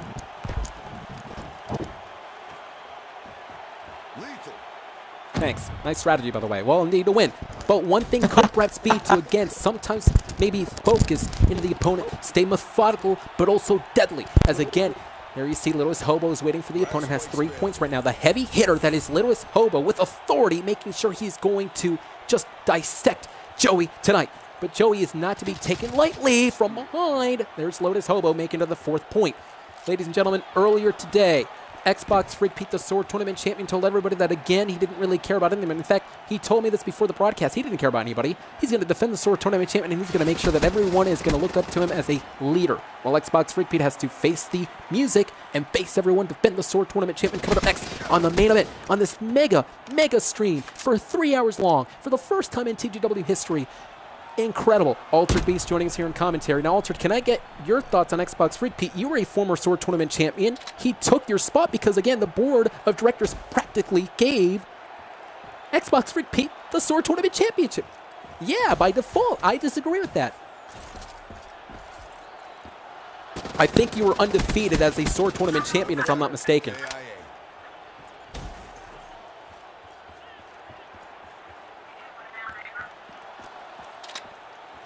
Well, we're going to find out, but again, the Sword Tournament Champion is coming up next, so Xbox Freak Pete has to defend it, so at least wait for the new Sword Tournament Champion if there is going to be a crown one. Is the final time? Is this the final time for Xbox being the Sword Tournament Champion? As mentioned, we're going to find out coming up next, but it looks like Joey's taking to the opponent right now to step into the plate. Saw it coming, did Hobo moments ago, but it looks like Joey again is using that very, very vicious, wait a minute, there you see now a bullet thrown right into the midsection. Joey quickly back into the assault, but Hobo able to turn the tables, taking out Joey here, making it 5th point now. 9 minutes and 34 seconds and counting at this juncture of the matchup. A little bit later on, we're going to be again talking to Jessica and Donald Thompson. Both of those two have been marking their make because they have been wanting to fight each other.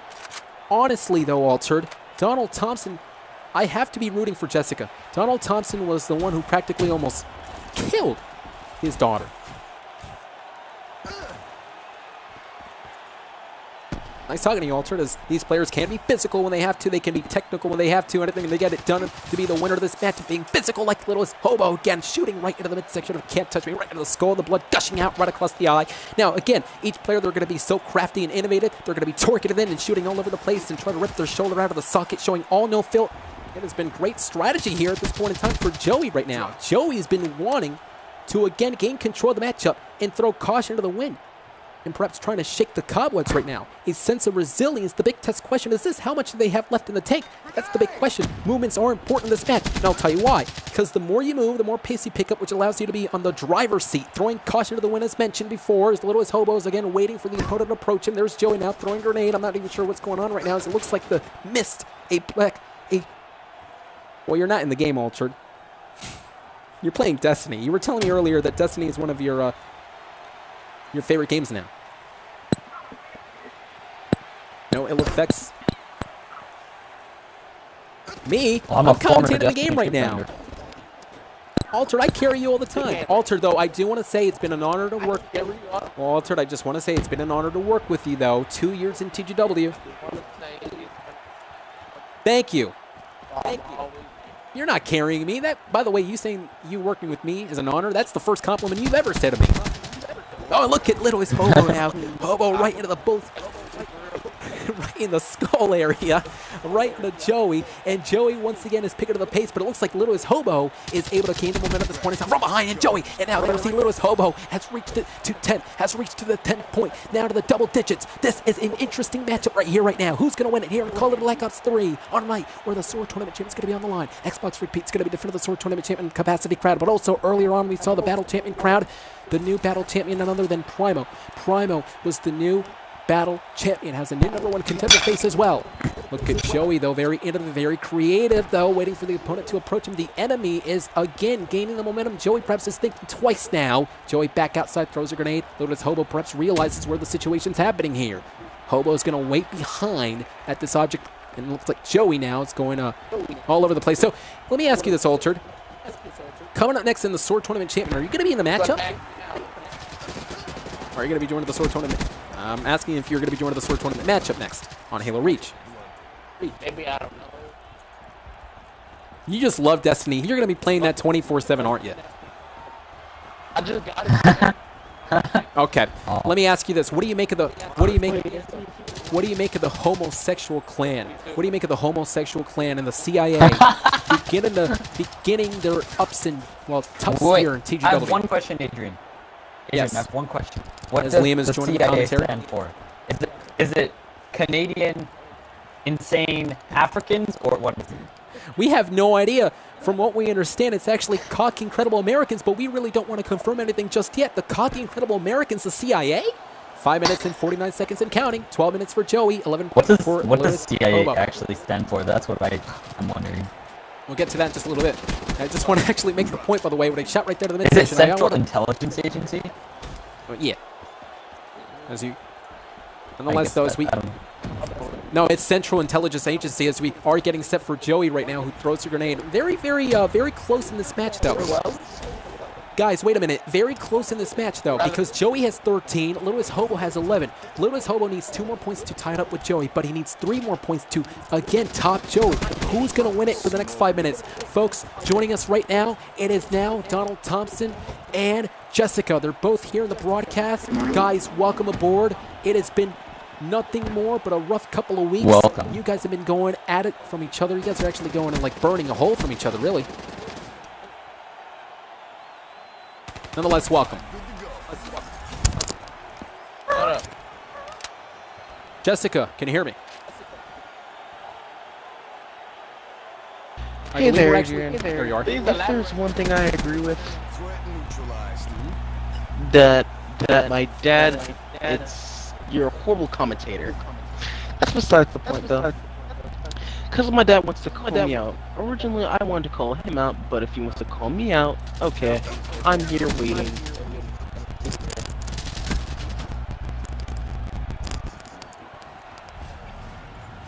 Well, Sober Swan I should say Jessica's just responded. Is Donald Thompson even here? Yeah, I am. That whole thing. Well, Jessica, I'm here. You wanted me, and I'm here. How can you be supporting Donald Thompson, Altered? Anyways, go on. Jessica. Jessica, what do you respond on Donald Thompson? Donald just said that he's here.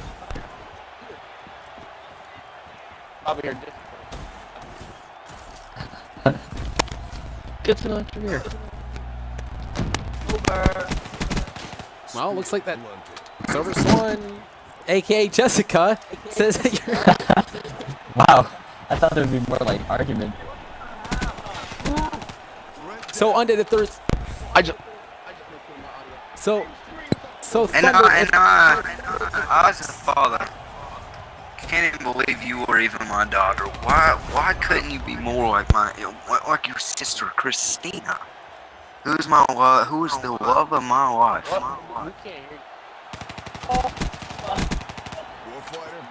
Me and her have the rings. Do you, Jessica? No, you don't. You're nothing but a piece of trash who shouldn't even be here. How dare you call me a piece of trash? You're the trash. You were the one that never loved me. You never ever cared for me. You always loved Christina, but not me. Remember that day when I was left at school and you picked me up nearly at midnight? While you picked me up, Christina, a moment, the bell rang. You're a trash father. Hey, do you even want to know the truth? I never even picked you up. I was planning on leaving you there. But then your mother convinced me to pick you up so you can cook me up some dinner. You really think I picked you up because I cared for you? No. No, Dad. Or should I even refer to you as Dad? You weren't my dad. But you know you picked me up. Because you knew deep down inside, Christina loved me, not you. I'm her love, and she only married you to make me jealous. But I know she loved me, and not you.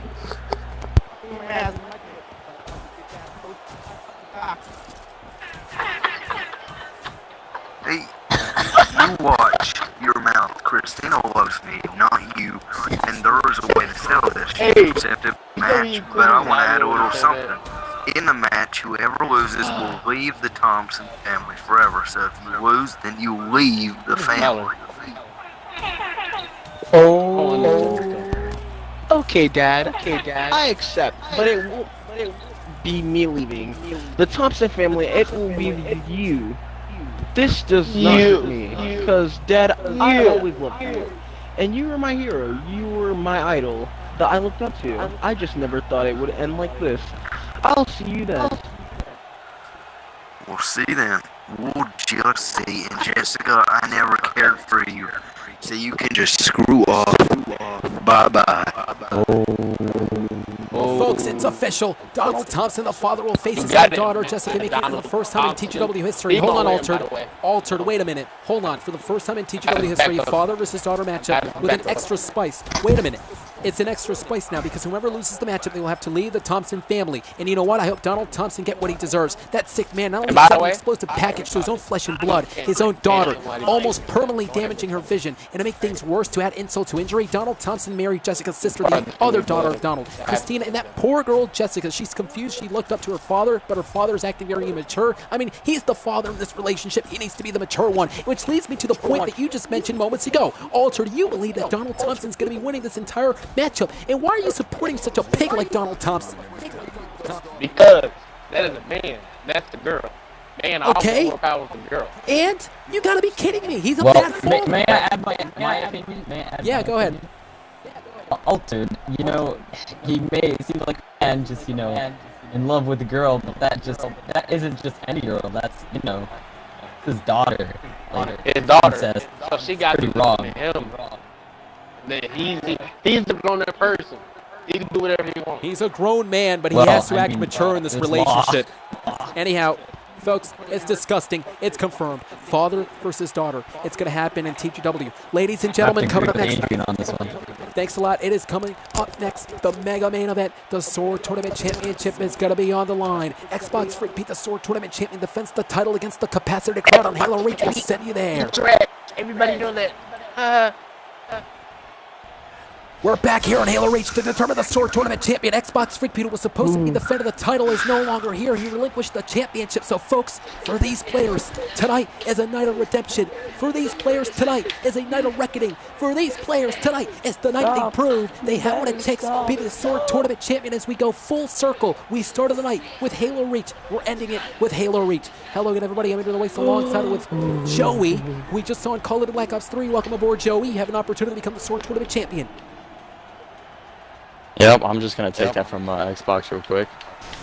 And also we're joined by Liam. Welcome, Liam. We saw you in the pre-show. Hello there. Oh yeah. And also, I you know, I got pretty close to winning the Minecraft. Absolutely.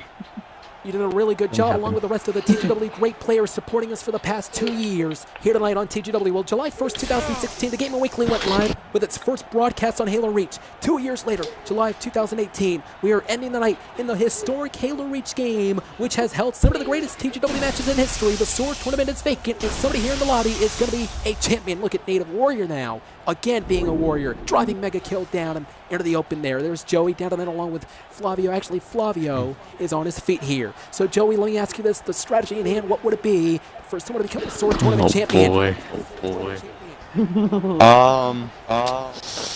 don't know, man. Like, the Sword Tournament, you just have to have skill with the sword, the energy sword, I guess. Good point, partner. And good point, but also some people probably might have to take a methodical pace. Liam, would you agree with that? Yeah, and with the energy sword, there's like, I'm pretty sure there's I think it's in Reach, there's two ways you can use it. You can either use RT or RB. And I think RB is like a lunge, kind of, and it has farther range, but there's some better advantage to using RT.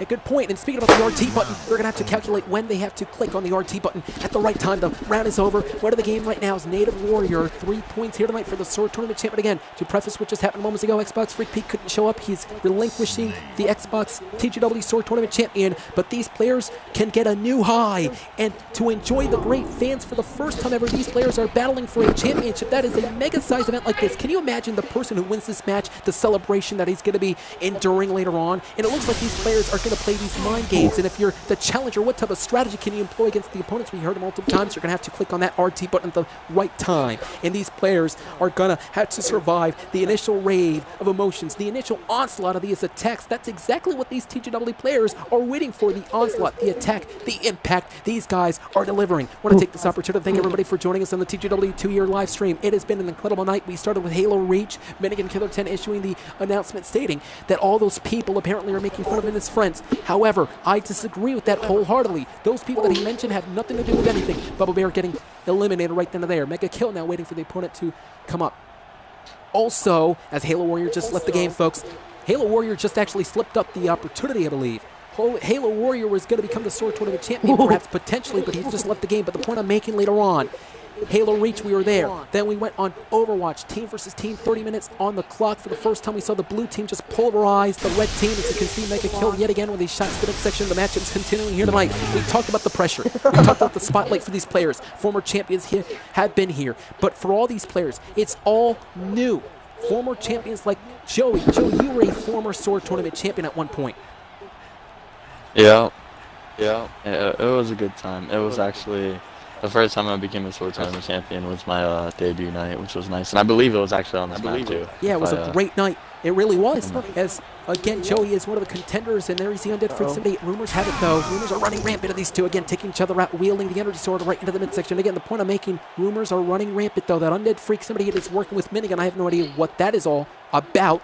But again, more information will be happening later on. And just like that, the Challenger shutting the enemy down with such a shot. Every single time we see someone wield the energy sword and then the abdominal area, the rib cage of the Spartan, the 1,000-pound Spartan, that's when you're able to see the enemy begin to get shut down. Fire burning in their guts tonight. Spartans weigh 1,000 pounds? Yeah.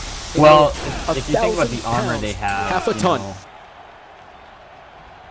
But it's I don't. That's a little too much. I mean. well, the maybe not armor, but somewhere around there. Well, the armor is so thick and heavy. Of course, 1,000 pounds probably. You want to know what else is thick and heavy? What would be the energy sword that you're using? I know you're gonna. No, I was gonna say a U.S. carrier, but I guess that works too. Well, there we go. As Joey right now is looking down and out. And folks, what are the game right now? It is Native Warrior, but watch out because Undead Freak 78 is just far from behind. 3 points though to become the Sword Tournament champion. The very vacant, the Abeyance Sword Tournament champion. And there you see again at this point in time, Undead is down, Flavio's down. And there you see Native Warrior still on his feet. And Rose now joining the game. Rose is going to be joining late, but still has the opportunity to become the Sword Tournament champion. These two now ensuing the battle, enter the fray. Native quickly, though, just like that, on the snap of a finger, in the game to control the matchup. And able to, again, control this. And trying to take it to the Challenger. Look at the power of Native Warrior, who's currently winning the game. I believe he has 4 points, if I'm not mistaken. Now, actually, wait a minute, 6 points. Now, it's 6 points versus the 2 point that has Joey. Joey, 2 points.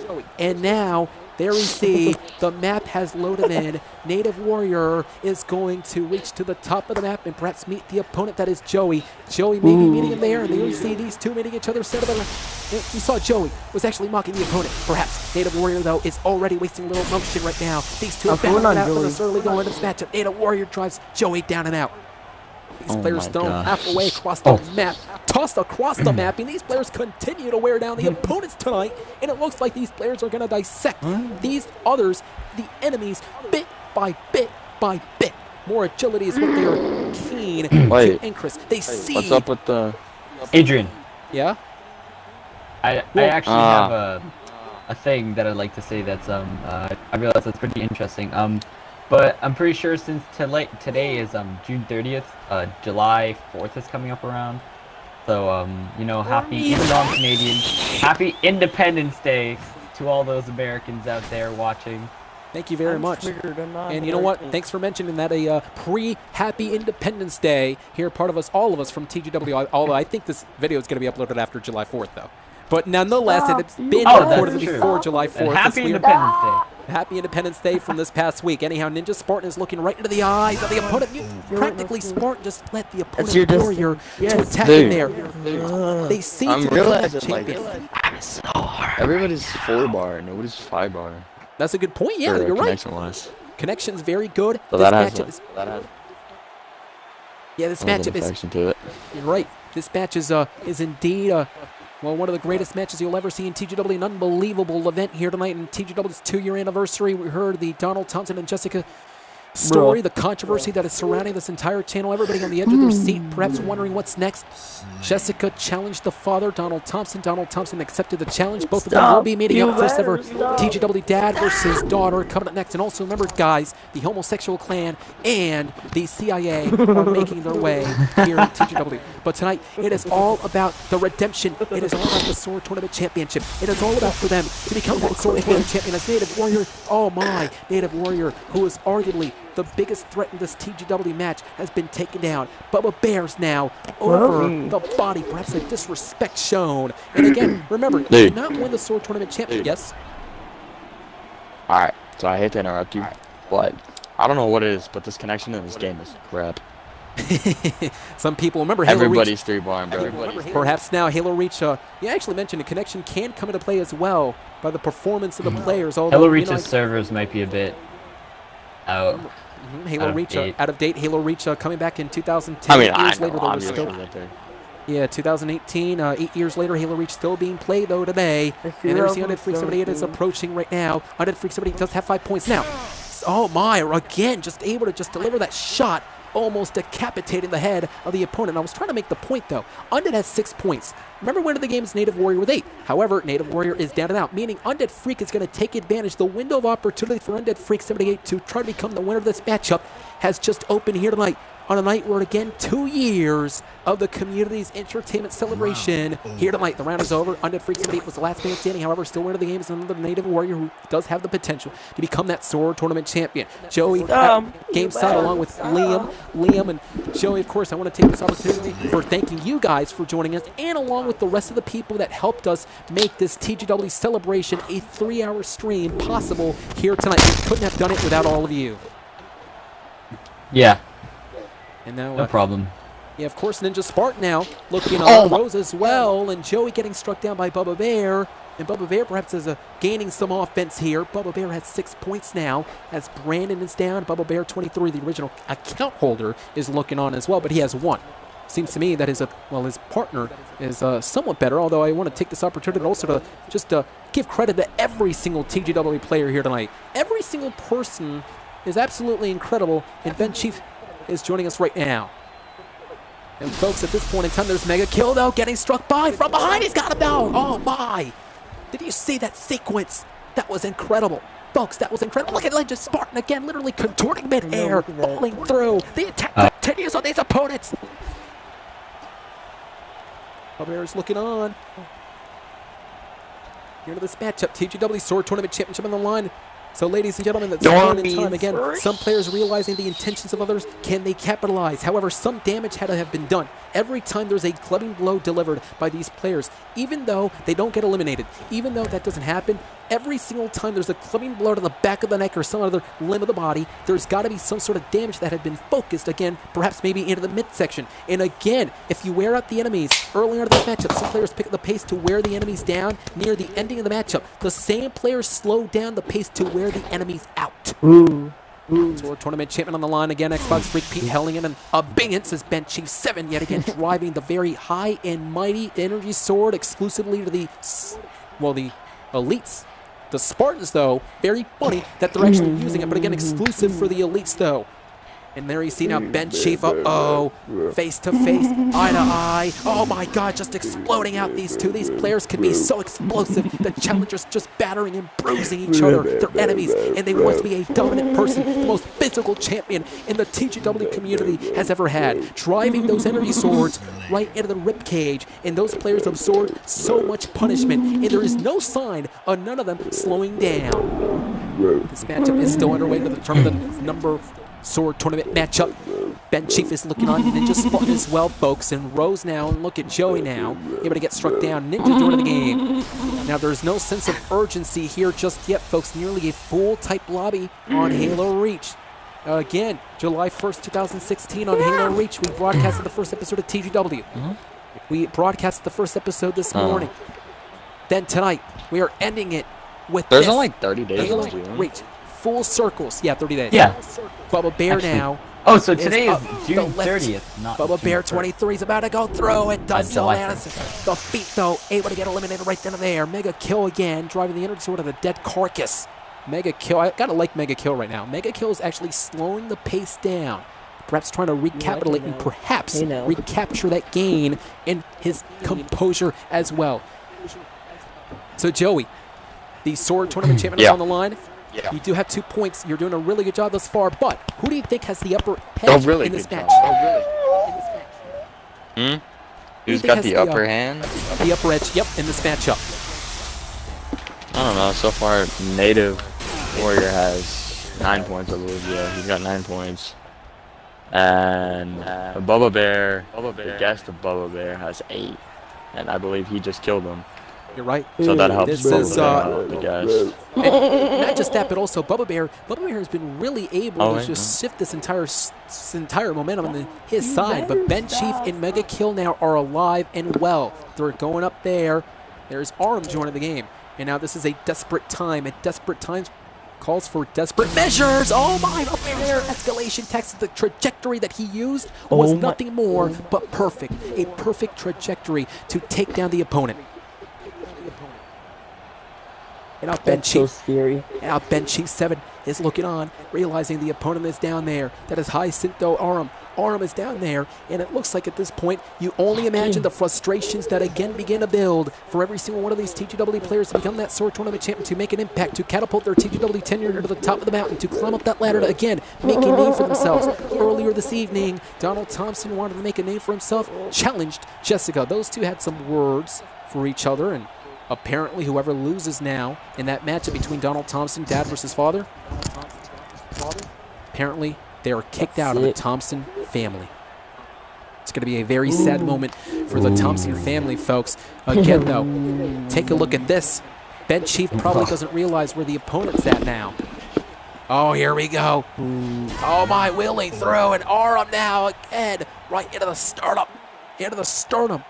As some players realize it's desperation time, as mentioned, a high-risk maneuver. And these players have to create an opening to look and take advantage of. And even when some guys are wounded, they still have been able to regain the offense of the advantage. The super players are so well conditioned as you're looking live at Halo Reach, Sword Tournament Chronic Sword Duel map, where again this great map was made just a couple of years ago. And there you see now, the battle is ensuing.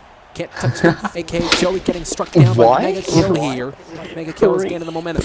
It's all about that momentum. It's all about the conditioning right now. These two, again, striking each other out. When that happens, that momentum shifts towards the person that got the latest points. And right now, that momentum is towards Mega Kill. One of the game right now is none other than... Adrian, I have a question.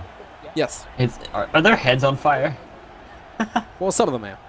Some of them are. That's some of them. Oh, okay. I think that was like a pre-order thing. I never noticed that. Oh, okay. Yeah, it's the nice. it's the super players again able to battle out again on the attack, continue the pressure on the challengers, and we have to give the players their dues. They have been absolutely incredible, not just on this game, but all night long. And in a snap of a finger, the momentum can indeed shift to whoever absorbed it. Now stalking the opponent is Bubba Bear 23, who is Do the lag. Do the lag. 5 points right now, folks. Sword Tournament champion on the line, Xbox Freak Pete had to relinquish the championship due to inactivity. I find it hard to believe, though, that Xbox Freak Pete was calling out all these great TGW players, and he didn't even show up. That's a slap to the face of the great TGW fans and the players. But Xbox Freak Pete, of course, not joining us tonight. Bubba Bear with an energy sword right into the midsection here. And again, it all goes back to the energy sword. The window of opportunity used by that weapon. That weapon is gripped, and it's highly, highly destructive. That energy sword can deliver such excruciating pain to the player. It paralyzes them, the entire frame of the opponent. The reign of someone's potential champion title now is in jeopardy. The tide perhaps now beginning to shift towards Bubba. Bubba now. Bubba. Wow. Bubba, out of nowhere, just literally out of nowhere, delivering that energy sword across the skull. Rose is still alive. And again, Bubba Bear is up in the room here. Uh-oh, Rose realizes it, though. The big Bubba Bear. Just like a bear, you don't want to poke the bear, does Rose. But Rose is perhaps going to have two. Wait a minute now. These continue the battle round. Taking out of the injured frame of every turn for a spot to become the Sword Tournament champion. Completely mobilizing and wearing down the players. Those very crafty and innovative players tonight in this match. Bubba Bear 23 now. Again, the rat is over. Rat is over. Rose was able to take down Bubba Bear. Joining right now, folks. Bubba Bear, the guest, that is actually tied with Undead Freak 78. Wait a minute. Spoke too soon. 9 points for Native Warrior. Native Warrior is one of the game as we speak. TGW is all over the place tonight. I want to take this opportunity again, thank all the international fans watching us live from Bermuda, Mexico, the United Kingdom, Canada. All the I love you, Canada. Well, New Zealand, of course, is one of them. Sweden. And I'll tell you, tonight the Game of Weekly makes history. For the first time in TGW, the entire stream went for 3 hours. And not for nothing, our celebration was well-deserved because it's a different kind of feeling tonight. TGW has gone for 2 years straight entertaining all of you.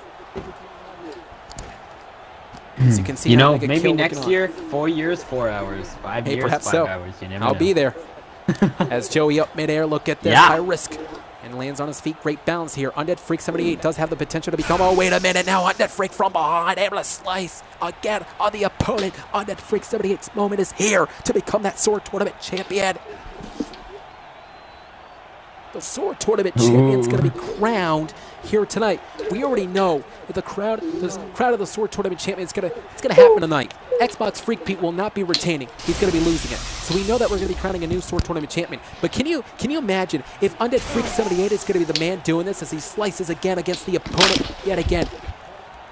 Undead Freak 78 is able to slice through the opponent. Undead is now becoming a press man. No! The reign of Undead was stopped there by Ninja, and Ninja, just like a ninja, was so quick to attack and take down the opponent. Undead may actually be a dead man, though, if this actually continues with Ninja, as Ninja right now, oh, wait a minute, lands on his feet. These two are actually battling it out, and Aurum now is in control. Undead Freak is the best native warrior. Yeah, you're right. Ladies and gentlemen, I do want to preface this by saying that this is the final round of TGW Sword Tournament Championship match. The TGW Sword Tournament Champion will be up for grabs. Who's going to be the Sword Tournament Champion? We're going to find out coming up next in this round. The stakes are high, and who will die? That is the question of who will be the new Sword Tournament Champion. Already tonight, we crowned the #1 contender that was Panda to face Primo, the new Battle Champion of Minecraft. And also earlier tonight, the Free-For-All Champion. Congratulations to Cabrotic YT. But tonight, it's the main event, the mega main event, to determine the #1 Sword Tournament Champion. We've had a number of different Sword Tournament Champions in the past, but this is it. This is it, ladies and gentlemen. The day of reckoning. The day of them to prove that they can have a different high. It's Judgment Day. Yeah, and you're right. It could be Judgment Day here, perhaps for these great guys, the great TGW players. Flavio, though, getting that flavor of the energy sword. Mega kills just looking on. The hearts begin to spew out of the building. And, of course, the spark. Brandon's down, Joey's down, under 378 still on his feet. So, do you think it's safe? Do you think it's safe to say, Joey, that Undead may very well win this matchup? Here, so Undead has 13. Native Warrior is Native Warrior alive? Oh, he's dead. Yeah, that's safe to say. Undead is here cleaning the house, putting on a clinic, shaking all the cobwebs. Is Undead here? This is Undead's moment. Undead likes the pace here. Undead wants to deliver this incredible pace. Question is whether or not if Undead can keep that pace. But Motion Noble has joined the game and want to take listen. When it comes to mobilizing your opponents, obviously you're probably going to have to wait back and just strike at the right time, like exactly what we're seeing right now between these two. These two are battling at the top of the mountain. And ladies and gentlemen, congratulations. Congratulations to Undead Freak 78. Undead Freak 78 is your new Sword Tournament champion. Undead Freak 78, your new Sword Tournament champion. Congratulations, Undead Can I please say Freak something? 78. Battling on top of the Mount Olympus. So I like battling on top of the Mountain Olympus. Joey, you did great, along with the rest of the TGW members. Well, there's Undead. Undead, welcome. Hey, I just got one thing to say about this. How does Xbox Freak Pete feel? I don't want to be competitive, but you know, how does he feel? Being taken away so horribly from his spot.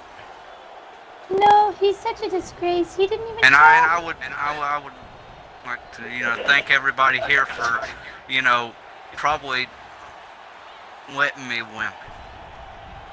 Undead Freak 78 is You our are new fair and Sword square. Tournament Good job. champion. Every single thing that he's been through, every single match that he's been through, this is a night that Undead will never forget. In fact, this is a night that TGW will never forget. As mentioned, the Gaming Weekly makes history. For the first time, an entire stream went for 3 hours. And again, not for nothing, our celebration was well deserved because it's a different kind of feeling tonight. As mentioned, TGW's gone for 2 years straight entertaining all of you. And we want to thank everyone, every single person who has taken their time out of their day to watch our product. Thank every person who has watched our videos as we leave you here tonight. 2 years of entertainment. But Oh, wait. Before you end Wow, I just interrupted. I would just, because I knew you were going to end it. before you end it, I would just like to say something that's for some reason rare for you. But I think that you're a great commentator. You should win. Thank you. I appreciate that, by the way. Thank you so much. And speaking about thank you, ladies and gentlemen, thank you so much for everyone, again, not only supporting us, for the people that were with us throughout the night, the people that were indeed there for us, having our backs. But folks, the Gaming Weekly will no longer be known as a community, but rather, the Gaming Weekly will simply be known as family. Thank you all, and let's go for year 3. Hell yeah. Bye-bye. Ladies and gentlemen, Yeah.